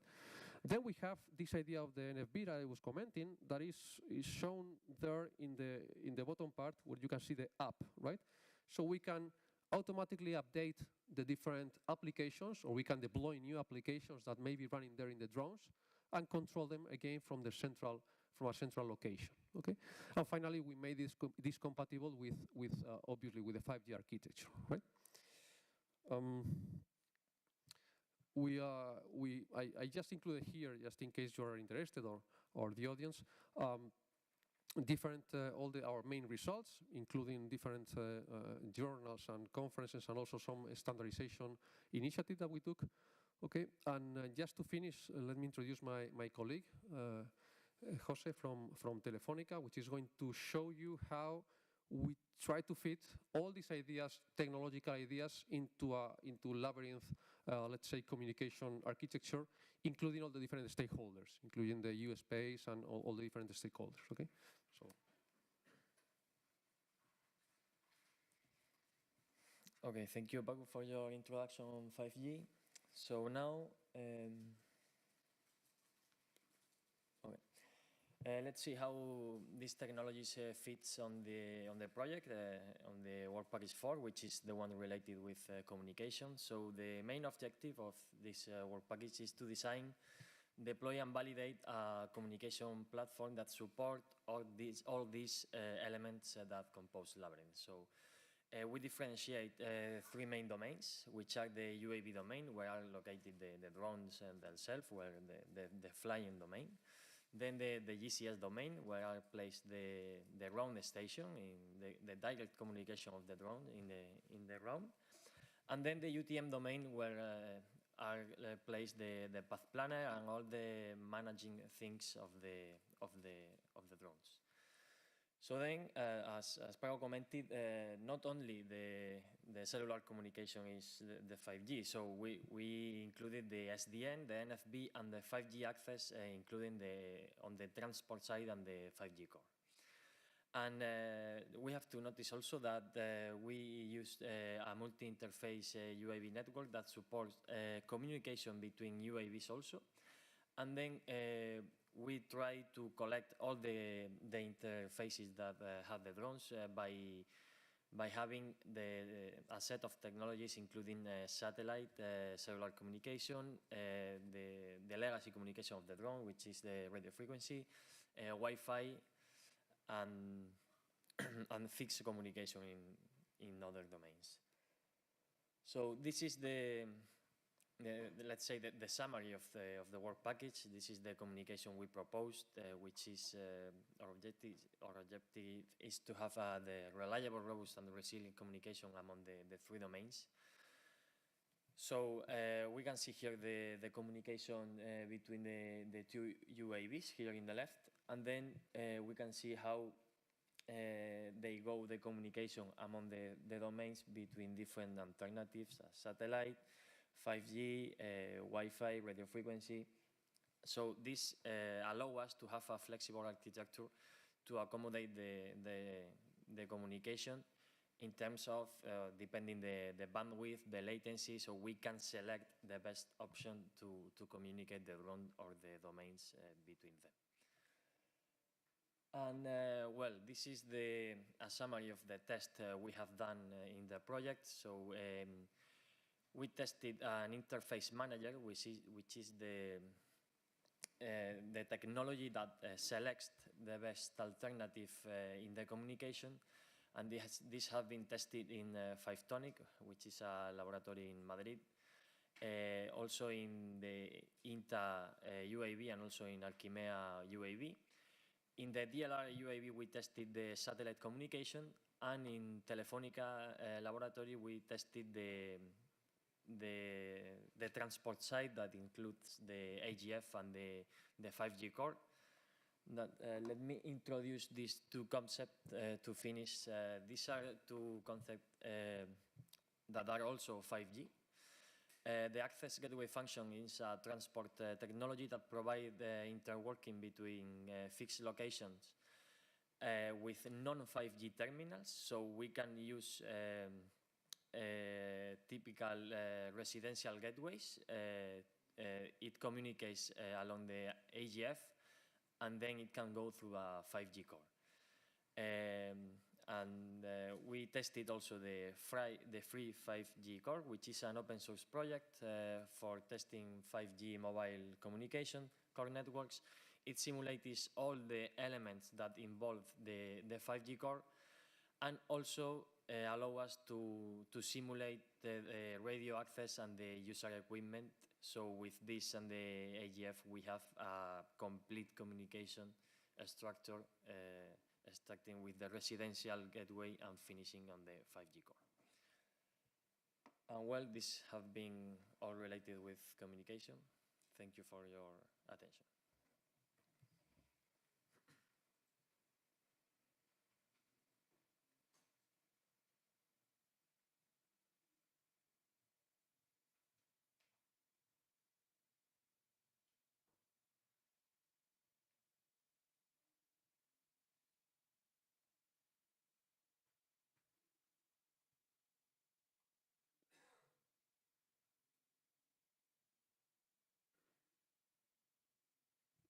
Great.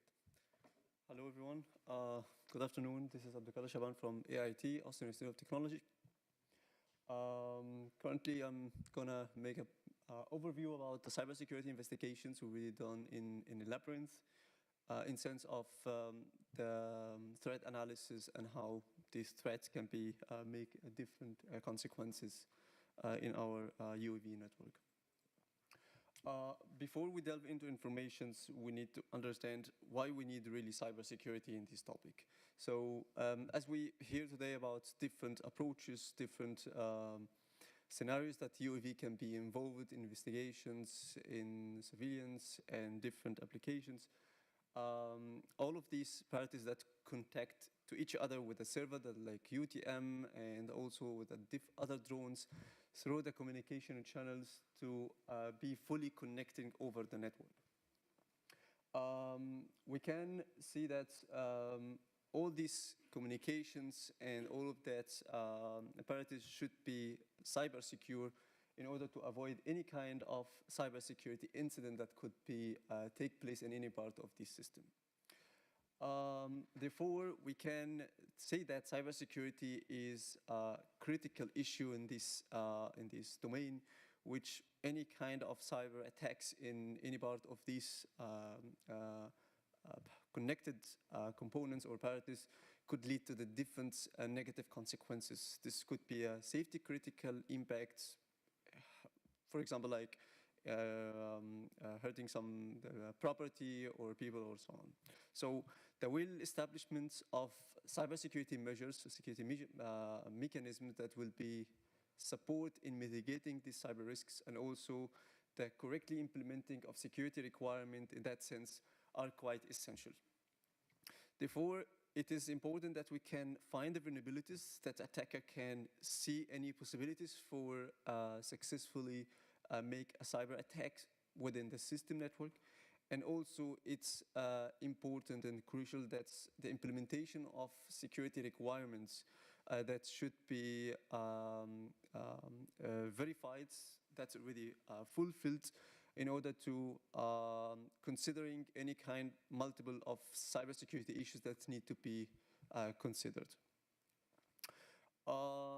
Regarding the NIST cybersecurity framework, define 5 functions in the terms of cybersecurity. In Labyrinth, we mainly focus on the identify, protect, and detect in order to see how to identify any kind of vulnerabilities, cybersecurity vulnerabilities, how to protect and how to detect any suspicious activities in the network.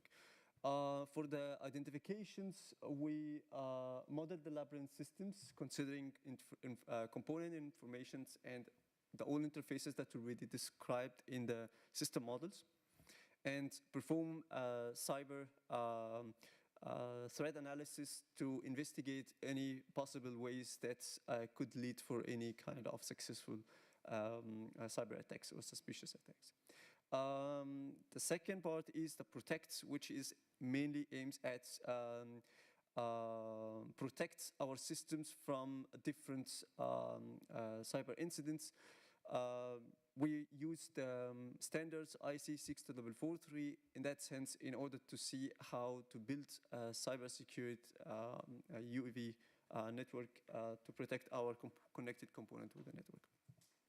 And then make the evaluations also regarding the protections, evaluate the cryptographic algorithm that already also developed through that work in order to protecting the user privacy.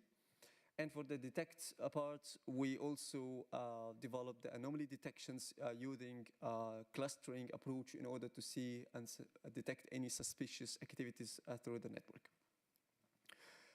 The UAV threats and cyber attacks could be variants from the different meaning itself. So probably it could be viruses, could be worms, malwares, modification of signals that receive or sending from one to another, make some compromise of the data transfer between the ground controller station, for example, to the UAV, make some control over the control of the UAV, make some spoofing of the GPS, or also for spoofing the UAV itself.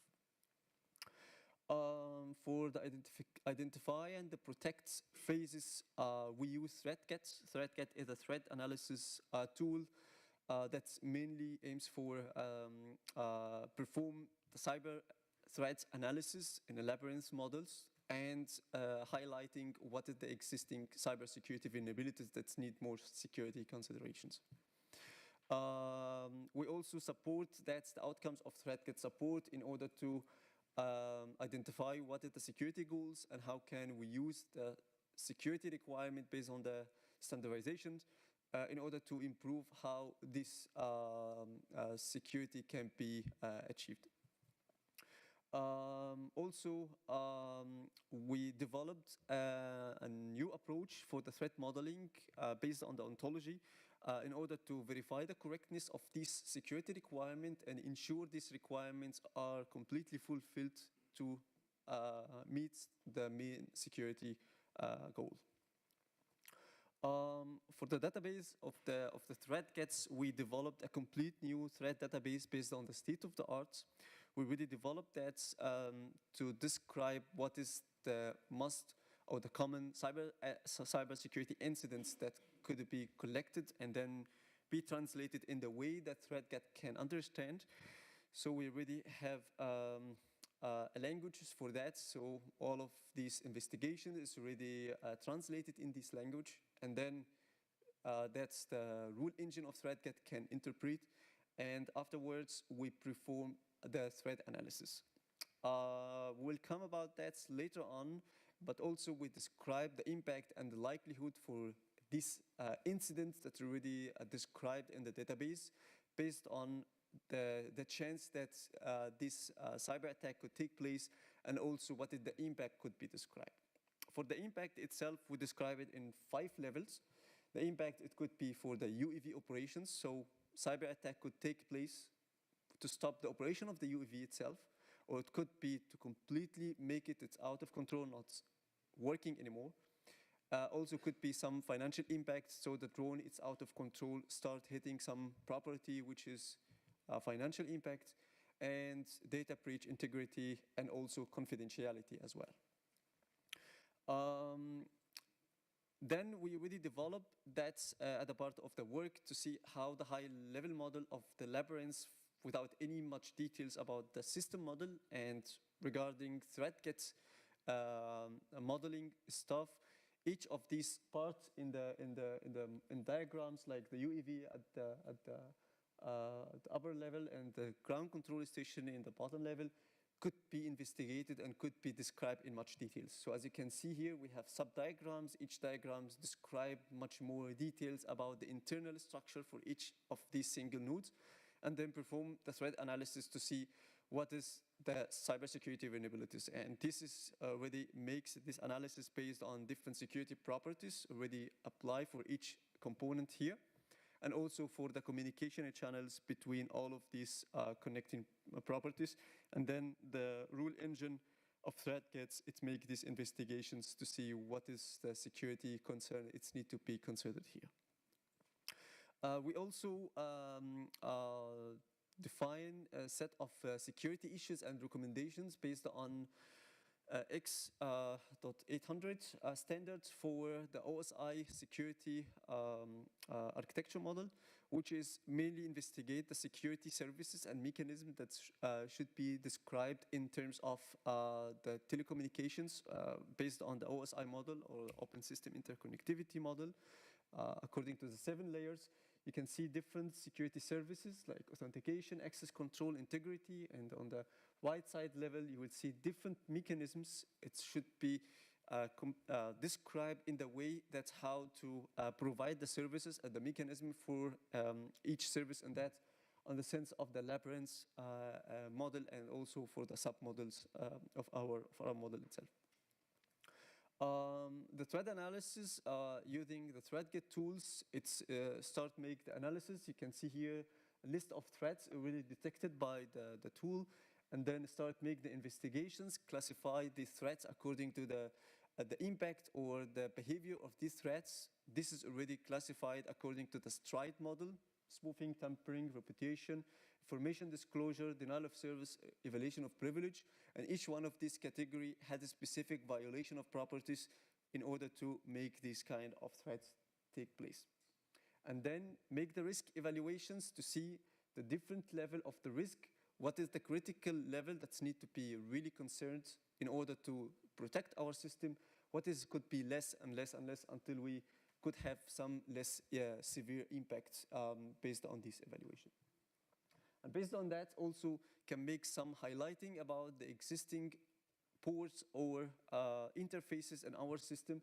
As you can see on the right side, that can make a markable of about the affected components and also what is the highlighting of the impacted communication channels between all of these components.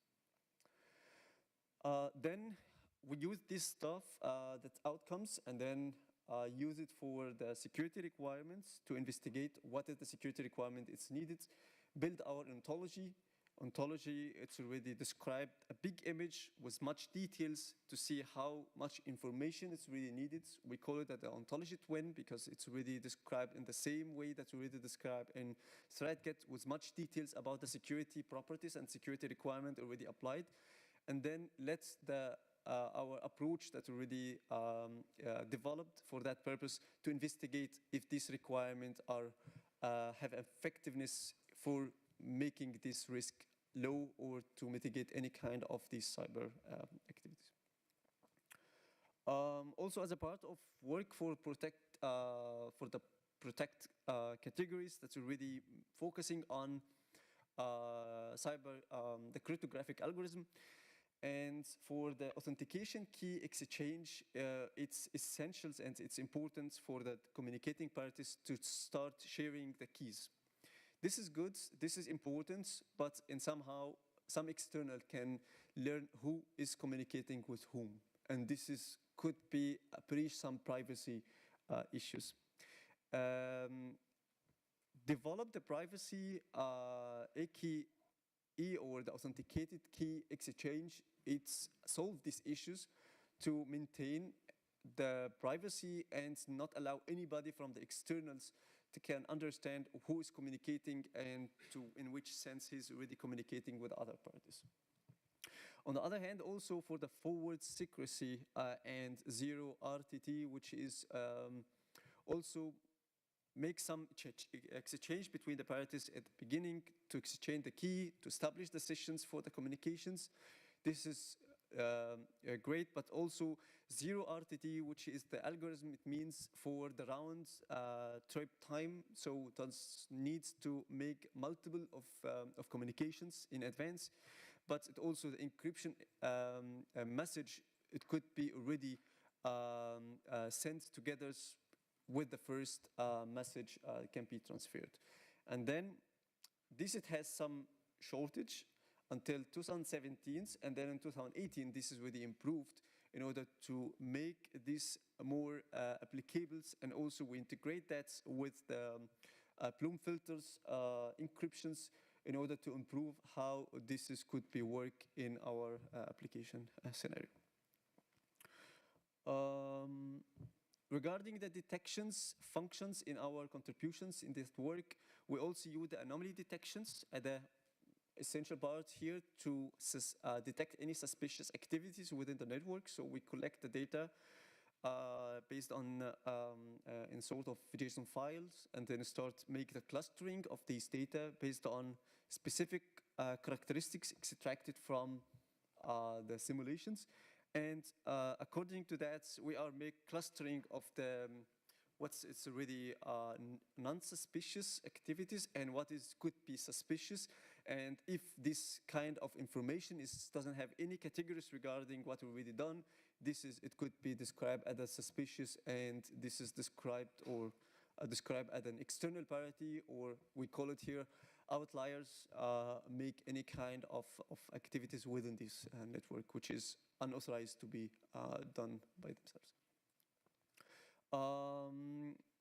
For the pipeline, for the anomaly detection tasks, we extract the specific parameters for the clustering algorithm, make the iterative DB scan algorithm, which is the mainly algorithm we already use it for the purpose, and then make extracting the outliers data for the investigation and for detections, and then make the validations to test the algorithm robustness and see any kind of the anomalies that's already described in this sense. To conclude our this talk, we're really covering the identity, protect, and detect functions based on the cybersecurity framework by NIST. A comprehensive threat modeling approach is already using ThreatGate tools for the investigation of the cybersecurity vulnerabilities in the system models, verify the requirements, already use it for that sense based on ontology-based approach in order to make more investigations. What is the security requirement fulfilled, what is not? Improve the cryptographic algorithm to protect user privacy, and also detailed threat analysis to identify critical attack scenarios, and anomaly detections for detecting any anomalous behaviors within this network. Thank you so much for attention. I hope it was clear, and I would be happy if you have any questions to answer.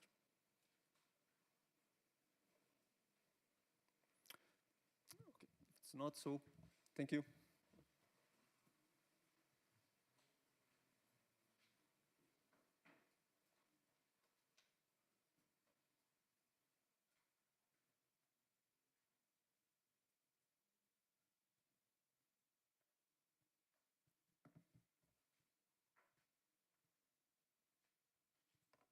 Hello, good afternoon.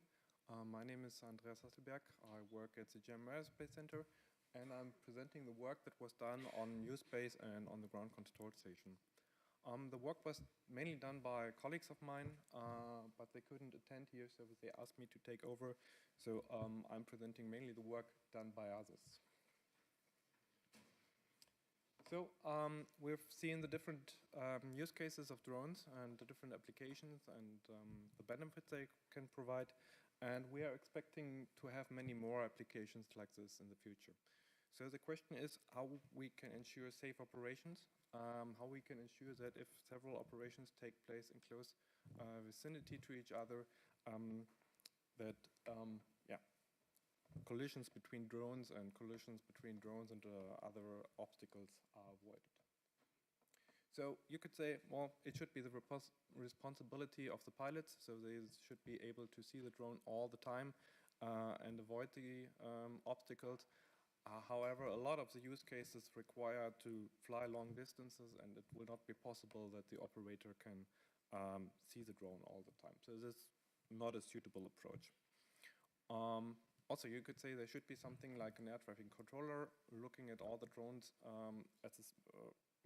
operating in a location and then issuing the instructions as necessary. But drones behave a little bit different than aircraft.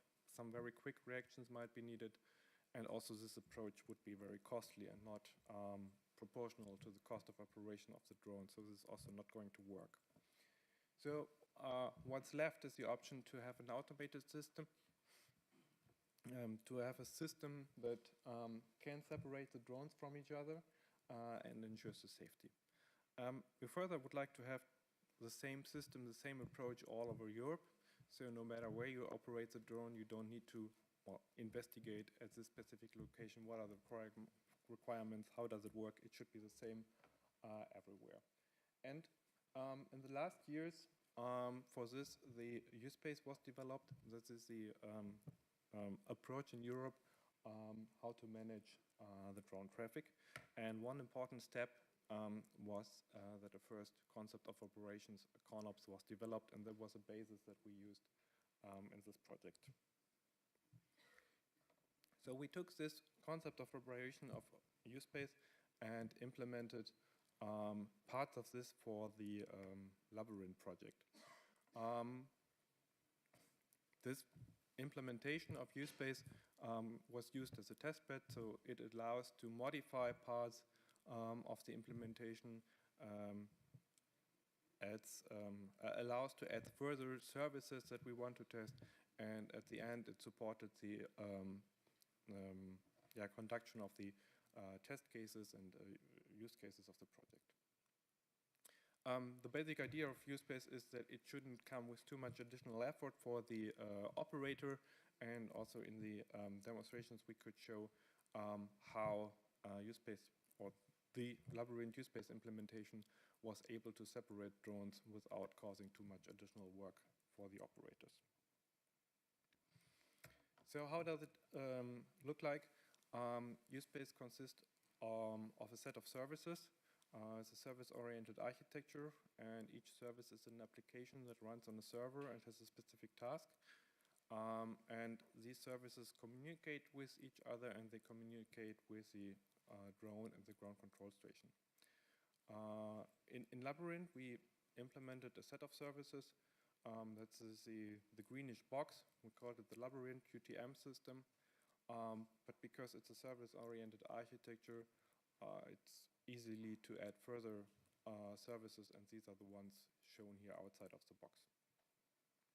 There are several messages that are exchanged between the UTM system and the drone and the ground control station. So first, there are some requests. If the operator wants to operate in a specific area, there needs to be a request from the to the UTM system for this operation. Second, the UTM system needs to know where drones are flying, so they need to report their position. This is done either directly from the drone or from the ground control station.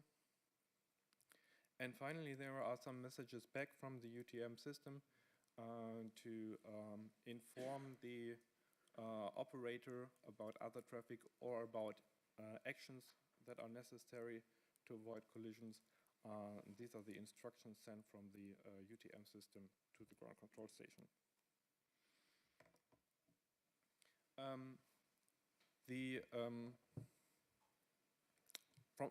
From a technical perspective, there are two ways that can be used to exchange information with the UTM system. So first, the UTM system comes with an API, so other software can be modified to send messages directly to the UTM system. So this can be done, for example, with the ground control station. It can be modified to send the reports automatically. And on the other hand, there is a web app that comes with this developed UTM system. And this, for example, can be used for the planning of the mission and for the preparation, and then everything is sent through that web app to the UTM system. So this shows an overview of the services that have been identified in the first CONOPS that was developed and that was used as a baseline for this project. So the different numbers here, U1, U2, U3, are different development steps of the USpace concept, and we concentrated on the basic ones, on the ones that we think were necessary to run the use cases. And you can see, for example, that the first ones here related to registration were not implemented because we think these were not necessary. So a little bit more on the individual services that were implemented. So first we have some services related to the identification and the tracking. So this is a service that is receiving information from the drone, so the drone needs to send position and its identification frequently to the UTM system so that the system knows where the drone is. Then we have some services related to the airspace management and to geofencing. So we have the Aeronautical Information Management. That is a service providing general information of the area, for example, about areas with a high risk of flying. Then we have the geofence provision. This is providing information about geofences. So geofences are area that must be avoided by the drone. And there are also static geofences that are there all the time, and there are dynamic geofences that can be created while a drone is flying. And here in the picture you see the static ones as white boxes and a dynamic geofence as a yellow box. And then there is the geo-awareness service. This service provides warning to the operator if the drone is coming too close to a geofence and might fly into the geofence. And it's up to the operator of the drone to react. For the preparation of the mission, there are also several services. So starts with the operation plan processing, and then the preparation. There, the operator can plan the mission. It can be that the operator defines starting point and destination or intermediate waypoints, altitude, and speed constraints or whatever. And all this information is then sent through the service to the path planner that was presented earlier, and the path planner then calculates the optimal for the trajectory and send it back through the service to the U-space operator.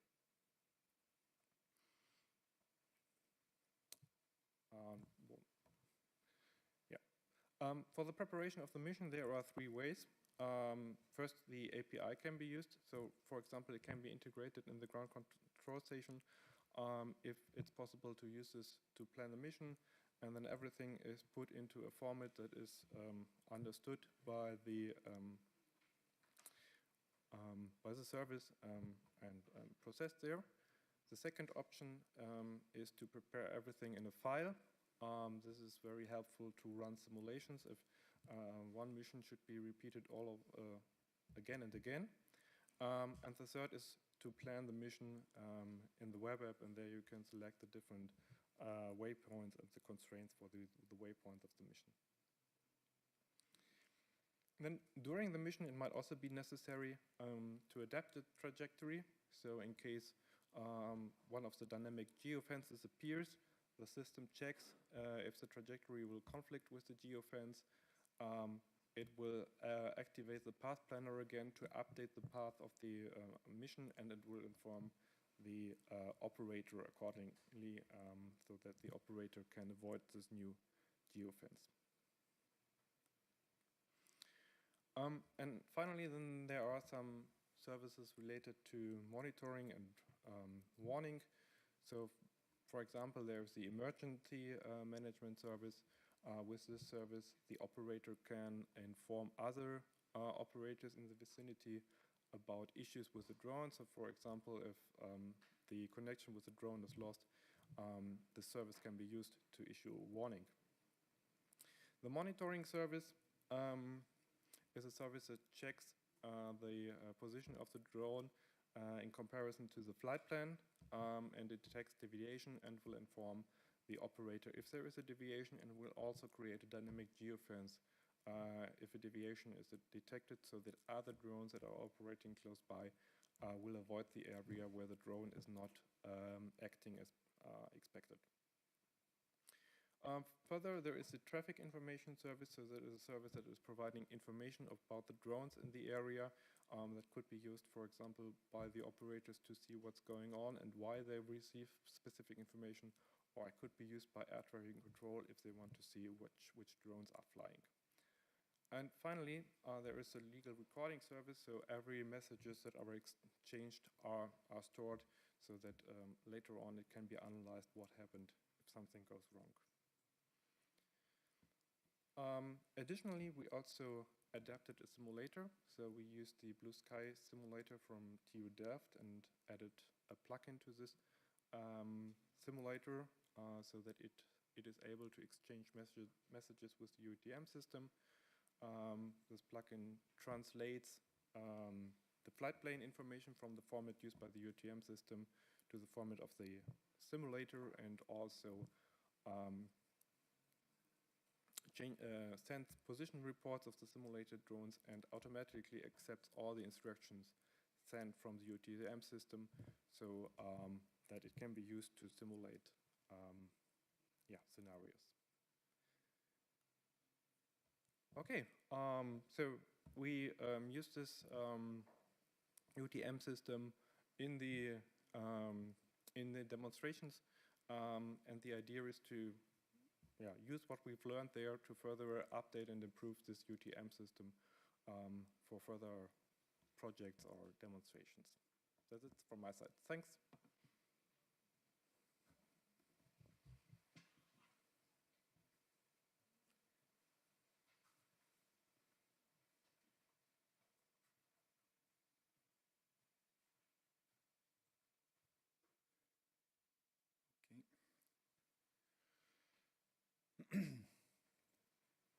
Okay, hello, my name is Rubén García. I work in Archimia, and I'm going to talk about the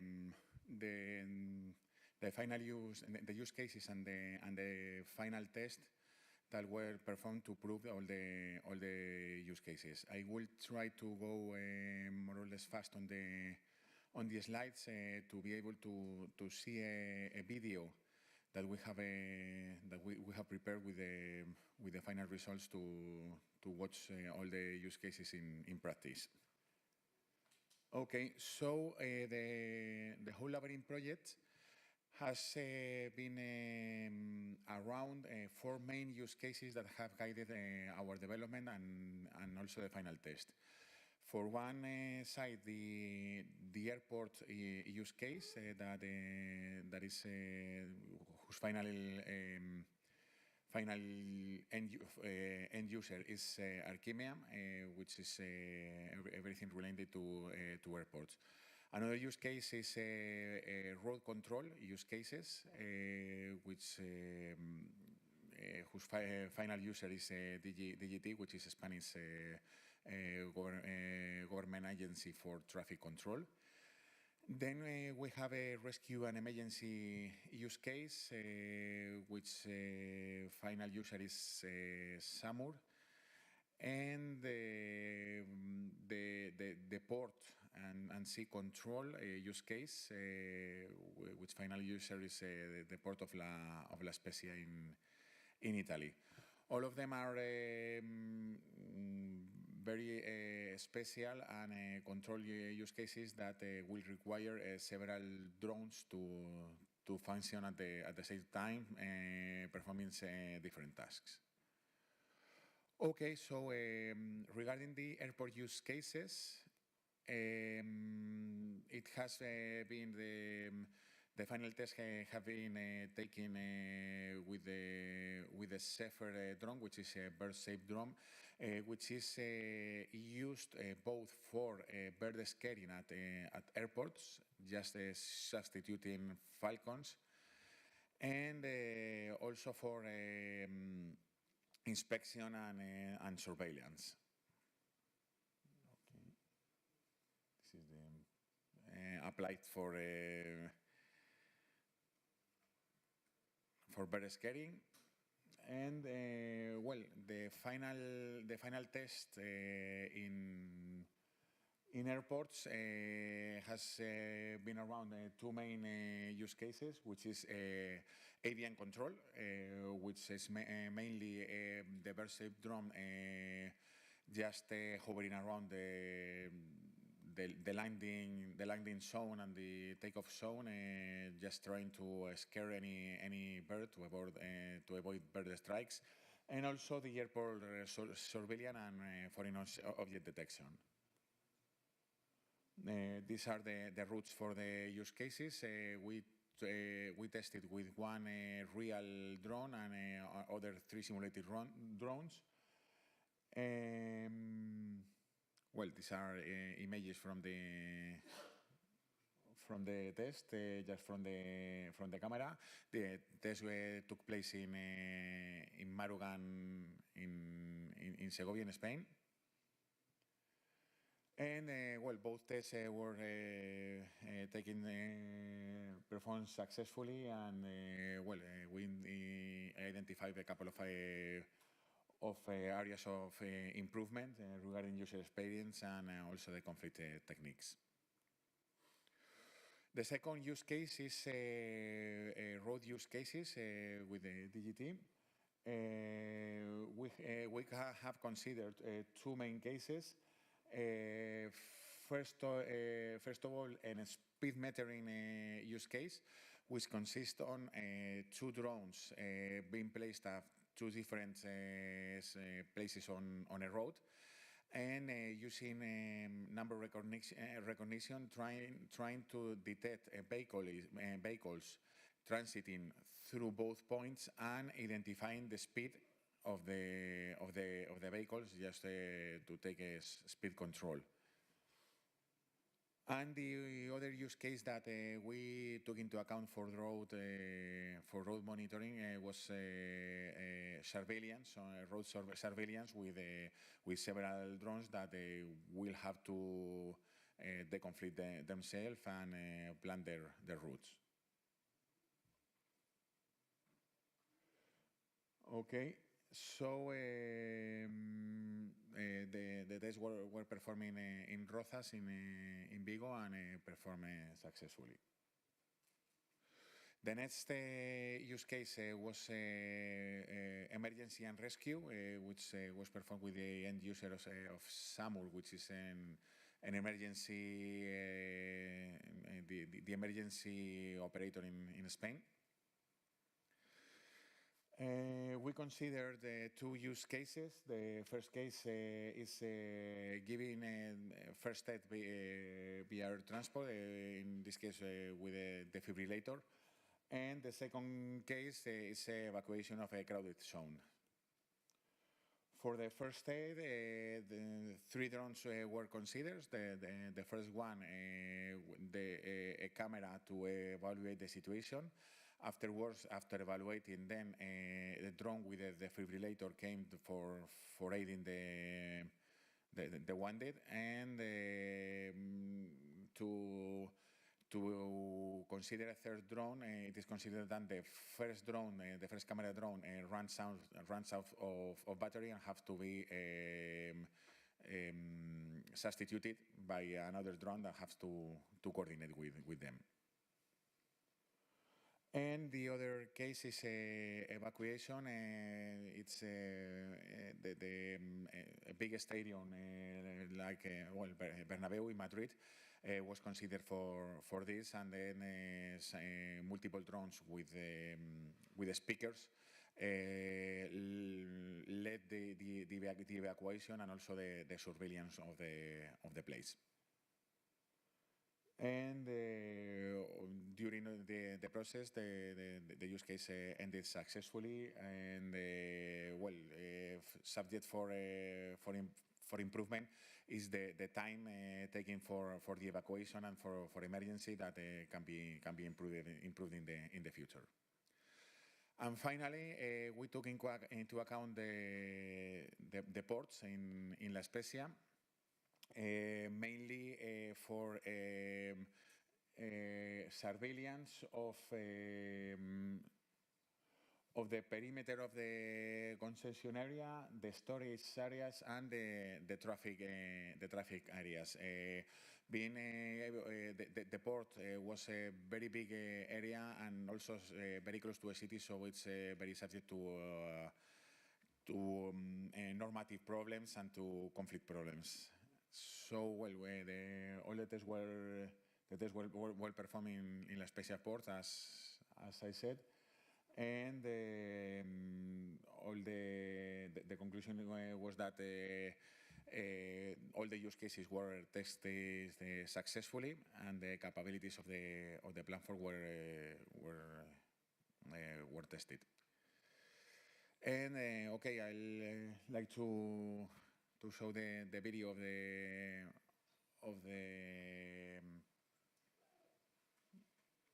of the test that took place. Just to focus, because at the beginning of the video, all the just an explanation of the Labyrinth project is performed. That I think that we can skip that part. It's you can just play the video more or less on 4 minutes 20 seconds. More or less that is the part that describes the use cases.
You have the link at the end of the... Oh, okay, sorry. Okay.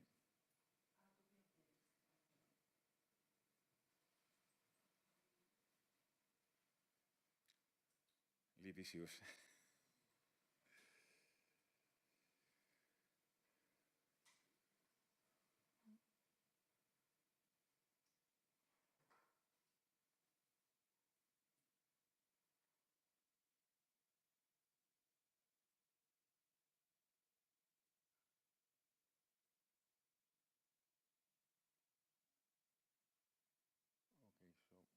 From 4 minutes, 20 seconds, more or less.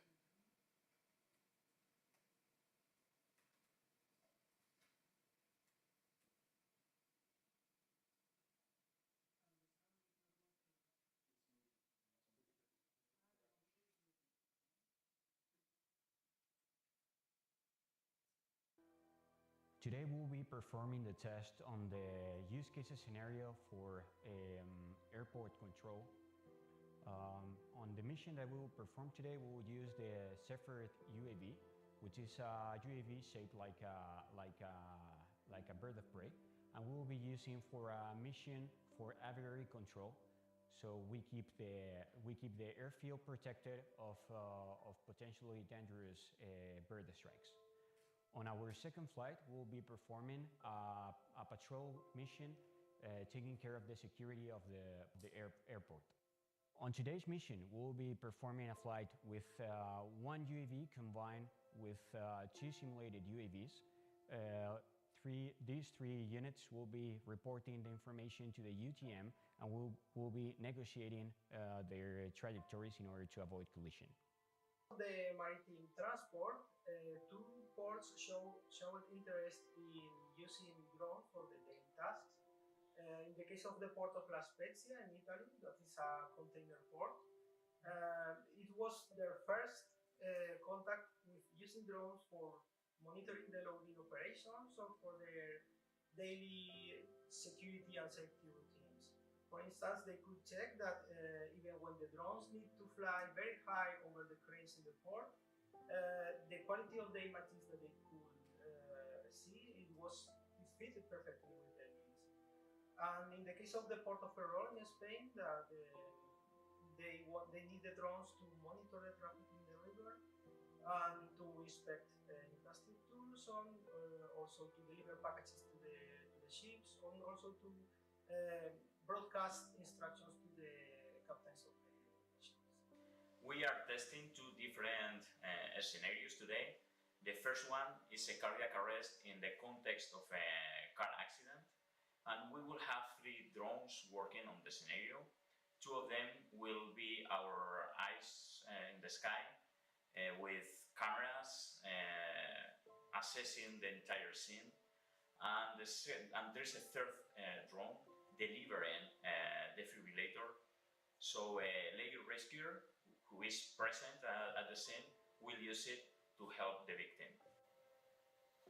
The second use case is a mass gathering situation in Madrid at the Santiago Bernabeu Stadium, and the drones will help us guide the crowd in an evacuation situation using predetermined routes. We will use the drones with loudspeakers and color-coded lights to guide the people to the path we need them to be. We are trying to use the capabilities of the swarm technology to identify vehicles with speed, especially speed, overspeed in the lanes. We are also trying to identify distances in between cars and cyclists, for example, to being able to focus on these distances, which is the main cause of cyclist accidents and deaths. We are also going to try to identify special or reckless driving in the lanes. With this system, we are able to identify fluxes on the lanes and on the roads, and we can manage somehow the traffic fluxes in the roads. We can also send information to the drivers, preventing them from future events, closed lanes, and this kind of special situations. We can also manage having this information from the drones. Special operations in the road, for example, that we are not able to do it right now with this flexibility that the drones can give us. These potential applications are not currently covered by existing legislation. For this reason, Labyrinth is working to propose regulatory solutions to enable the full development of drone technology to ensure that all potential applications developed can become commercial solutions in the EU space in the future. We have applied to different approaches when it comes to the review of the regulation. One of them is the top-down approach, where we have Sana will talk about this right now. So it's okay. So that will be all for my part. Thank you very much.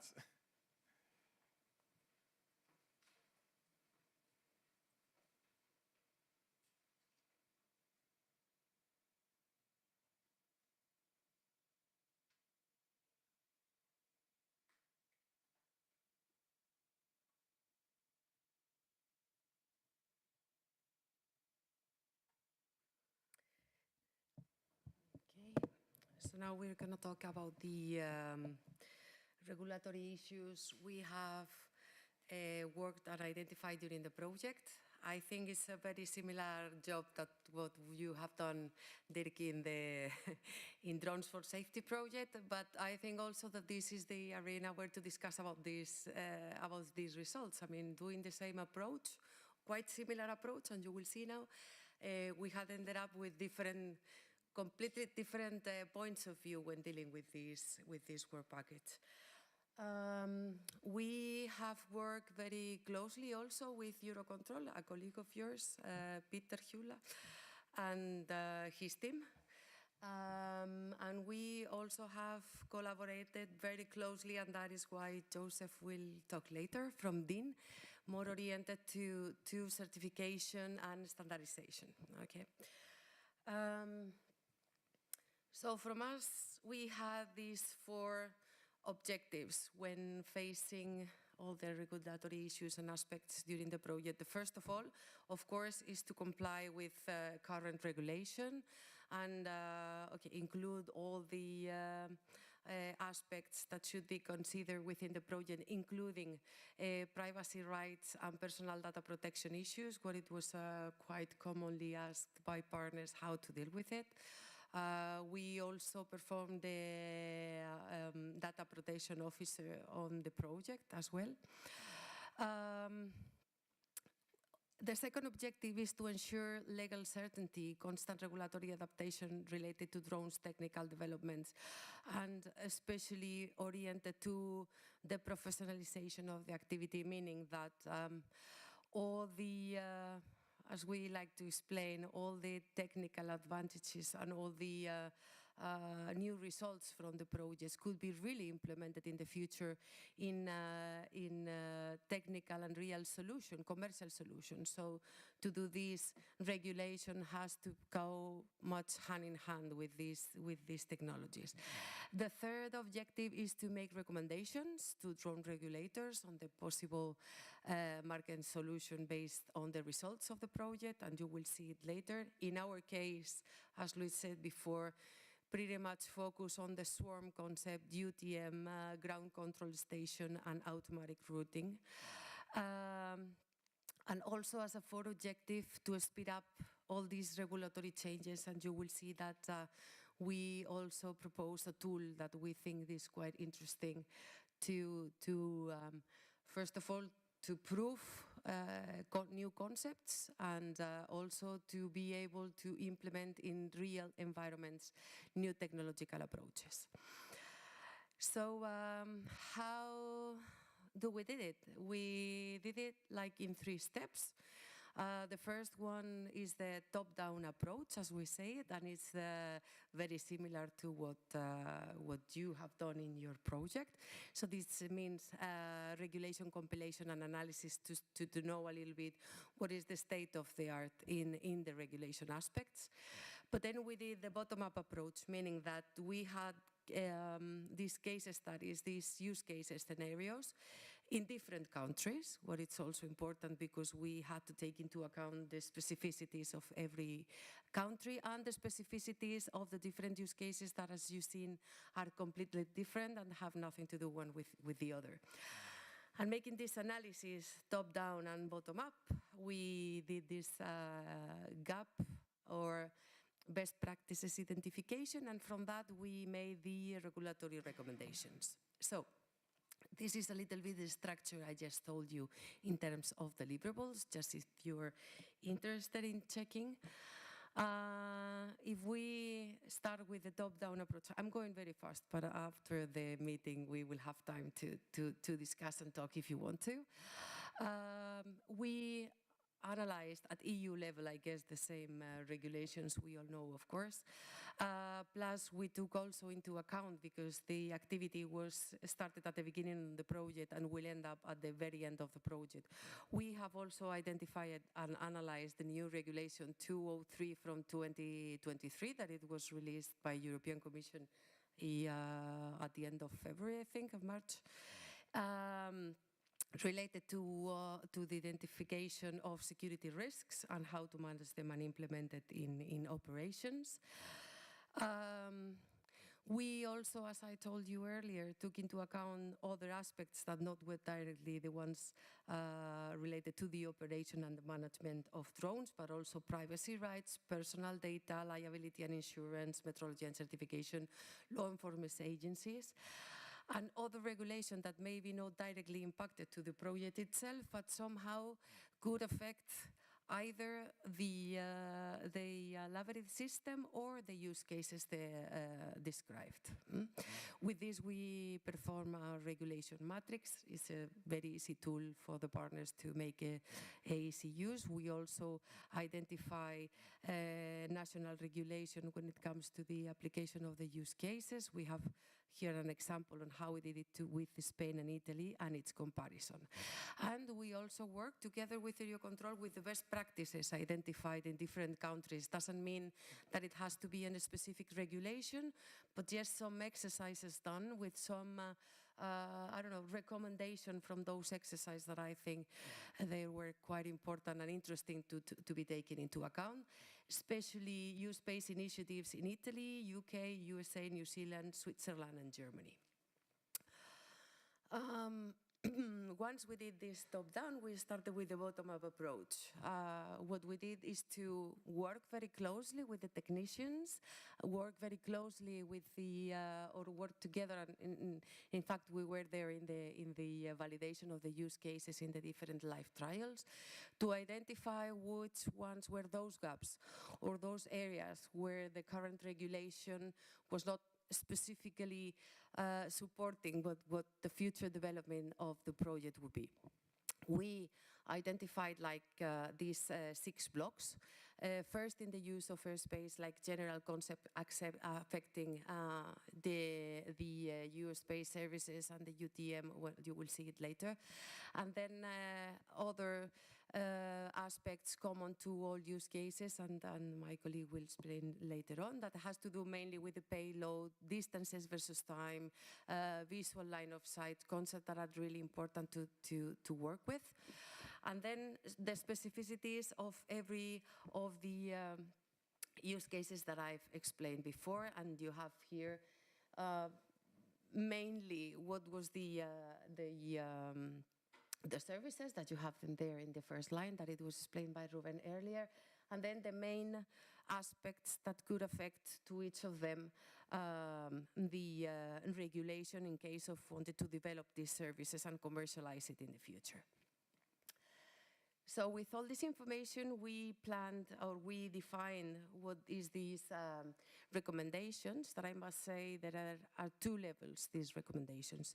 The first level goes directly to the regulation, meaning that we have analyzed each one of the concepts we provide, and we have proposed how to implement in the different regulation, and then on which regulatory set specifically we want to have it. So the approach is completely different, meaning that Luis told us before, it's not one piloting one drone in a very controlled area. Now we have new concept provided by Labyrinth and of course the project that you are developing in Drones4Safety, it's the drone swarm.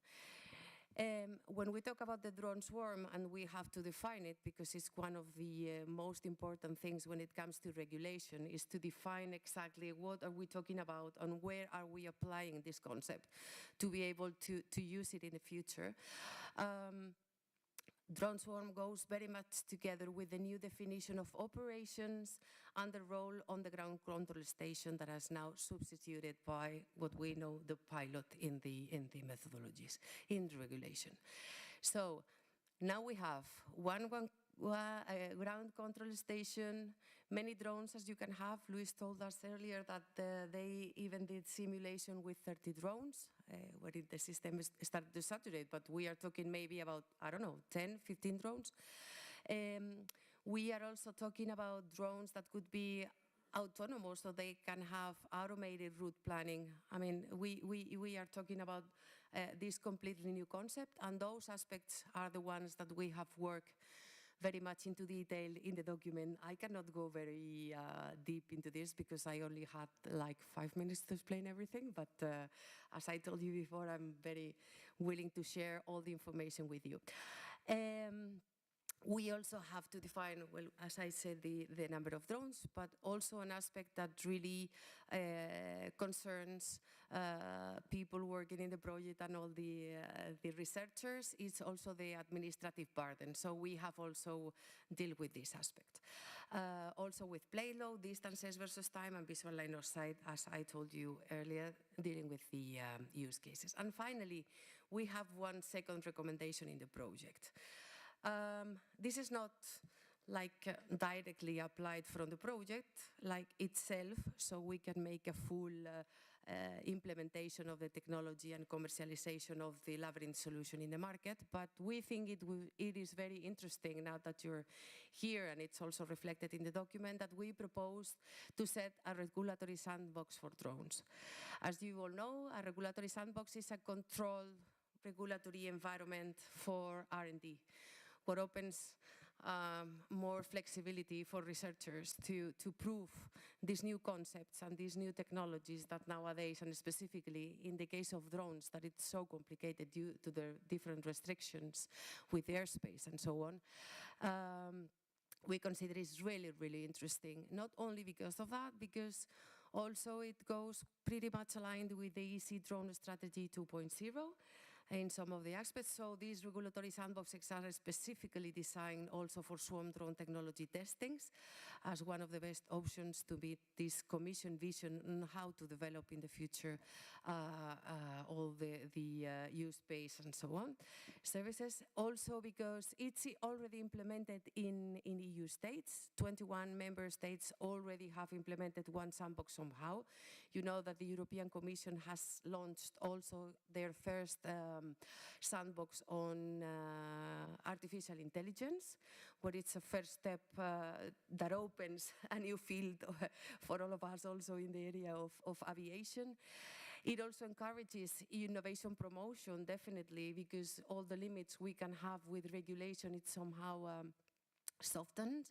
And also we have the regulatory learning. We can learn by doing, what I think is one of the most interesting thing in R&D projects, and if we really want to go ahead in Europe in this area. And that's all from my part, and I leave the floor to my colleague.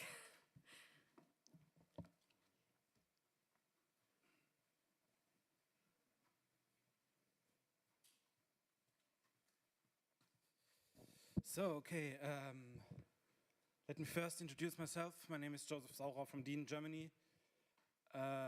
DIN is the German Standardization Institute, and together with my colleagues from INTA and EUROCONTROL, we worked on Work Package 8 standardization and certification, and no worries. I'm not planning to give you a detailed presentation, just a very quick overview about our activities. So, next slide. Okay. So, just an overview about the objectives. Of course, we want to help with our work package to bridging potential gaps between existing standards in the field of UAS and especially on UTM. We want to assess the project's results from the other work packages, as you have seen in the presentations from my colleagues here. And we want to develop recommendations and gap analysis. What we want to bring to the regulator on the one hand, and to standardization organizations on the other hand. And yeah, we want to disseminate the existing standard amongst our project partners. So. Next slide, an overview about our tasks. We had 3 tasks to do. First was the analysis of existing standardization and certification landscape. Task 8.2 was the identification of standardization potential and the development of a standardization and certification strategy. And task 8.3 was on standardization and certification activities. Very quick overview about the deliverables that have been already completed.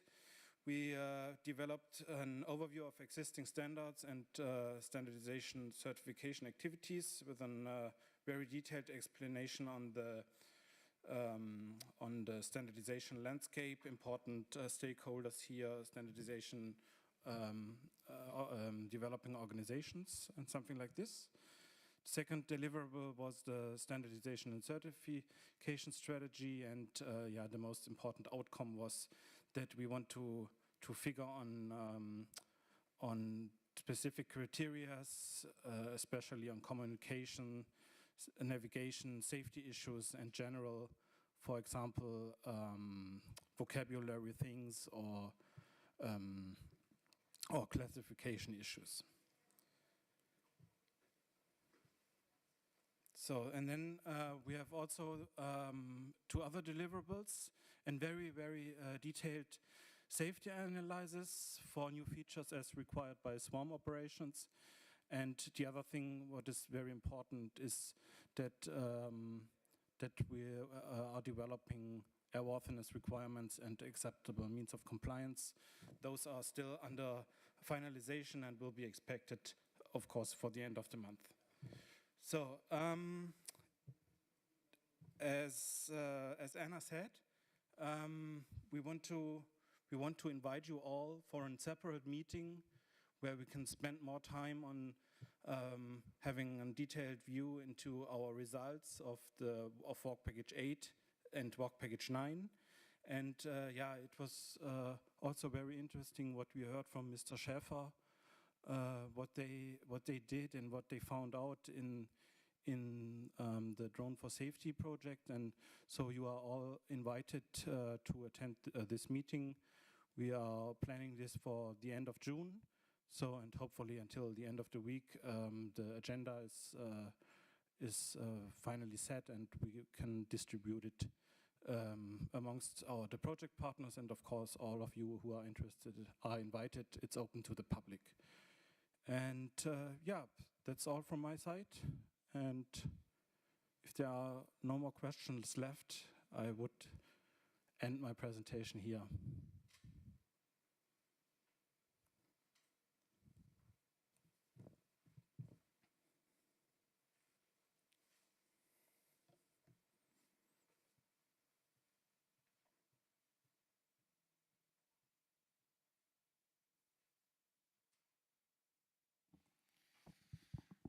Okay, thank you very much, everybody, for this very illustrative and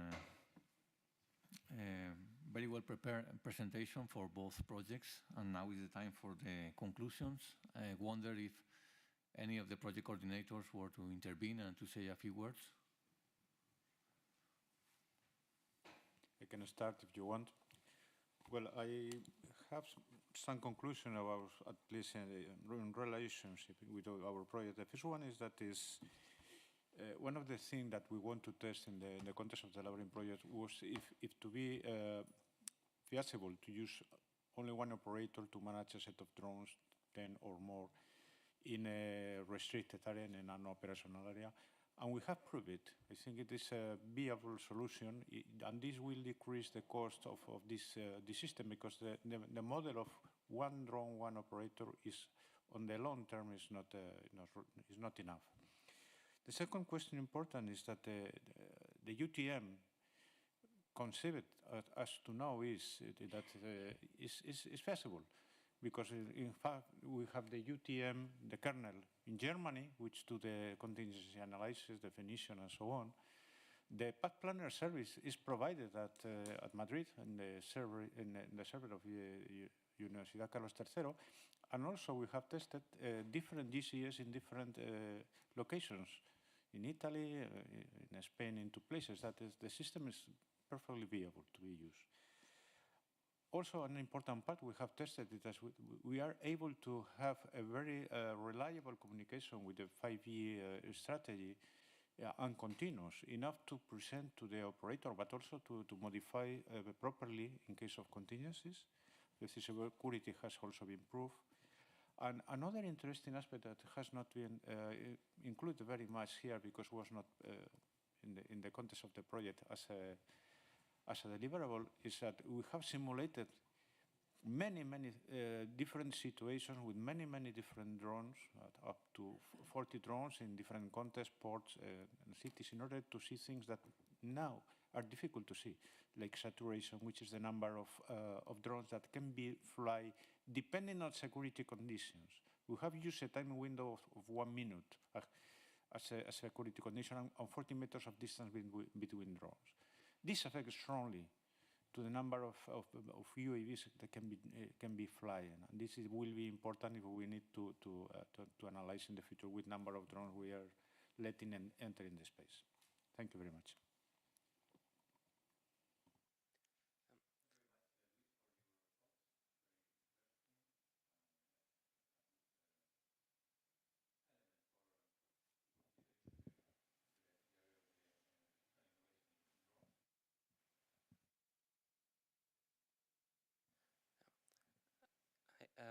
For drones for safety, we had a long journey for developing the solution that you have seen today.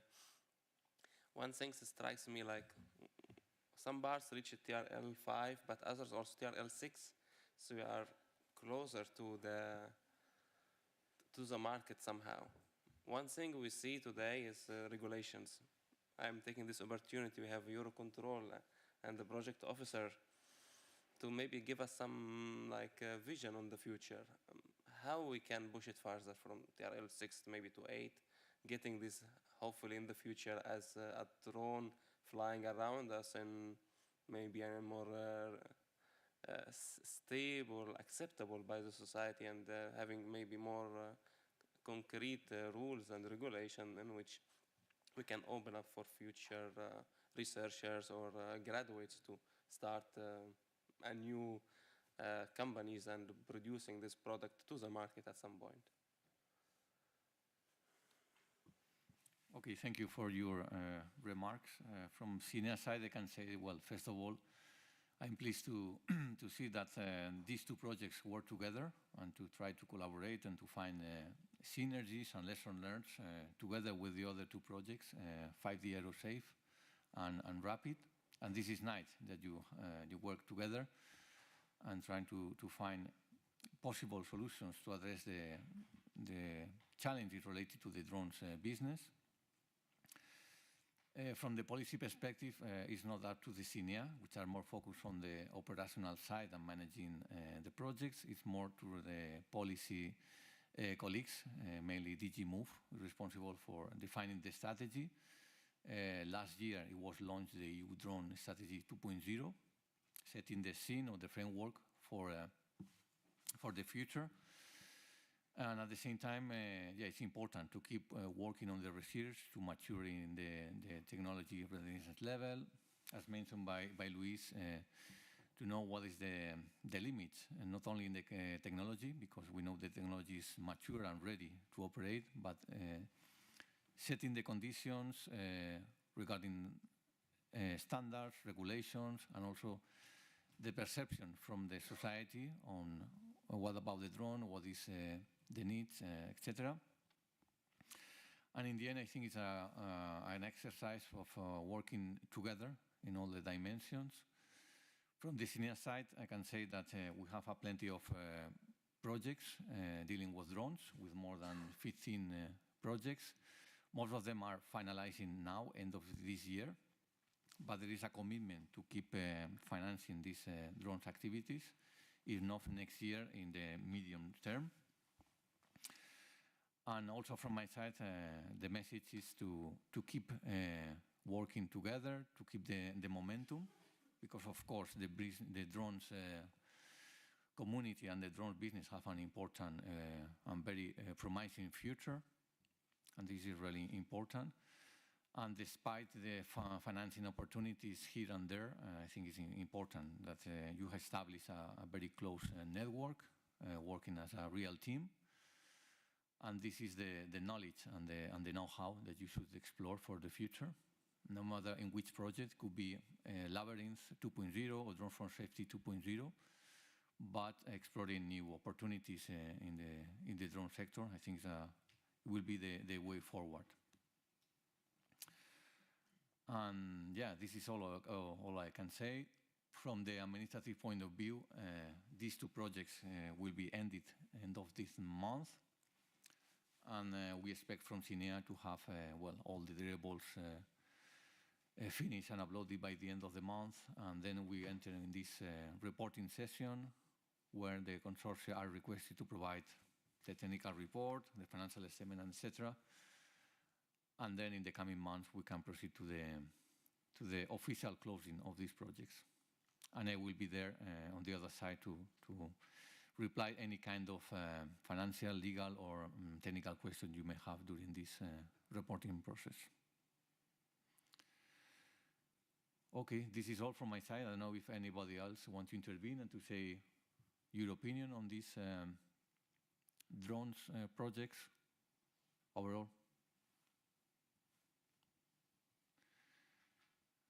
By the way, I don't know how many figures or people attending online the event, just for my curiosity. 39. Okay, very good. Plus around 30 people. We are on site here in EUROCONTROL premises. It's a very nice figure. And I will have the opportunity to meet most of you in the final review meetings for Drones4Safety and Labyrinth next month, here in EUROCONTROL facilities as well. Okay, so there are no more comments or no more remarks.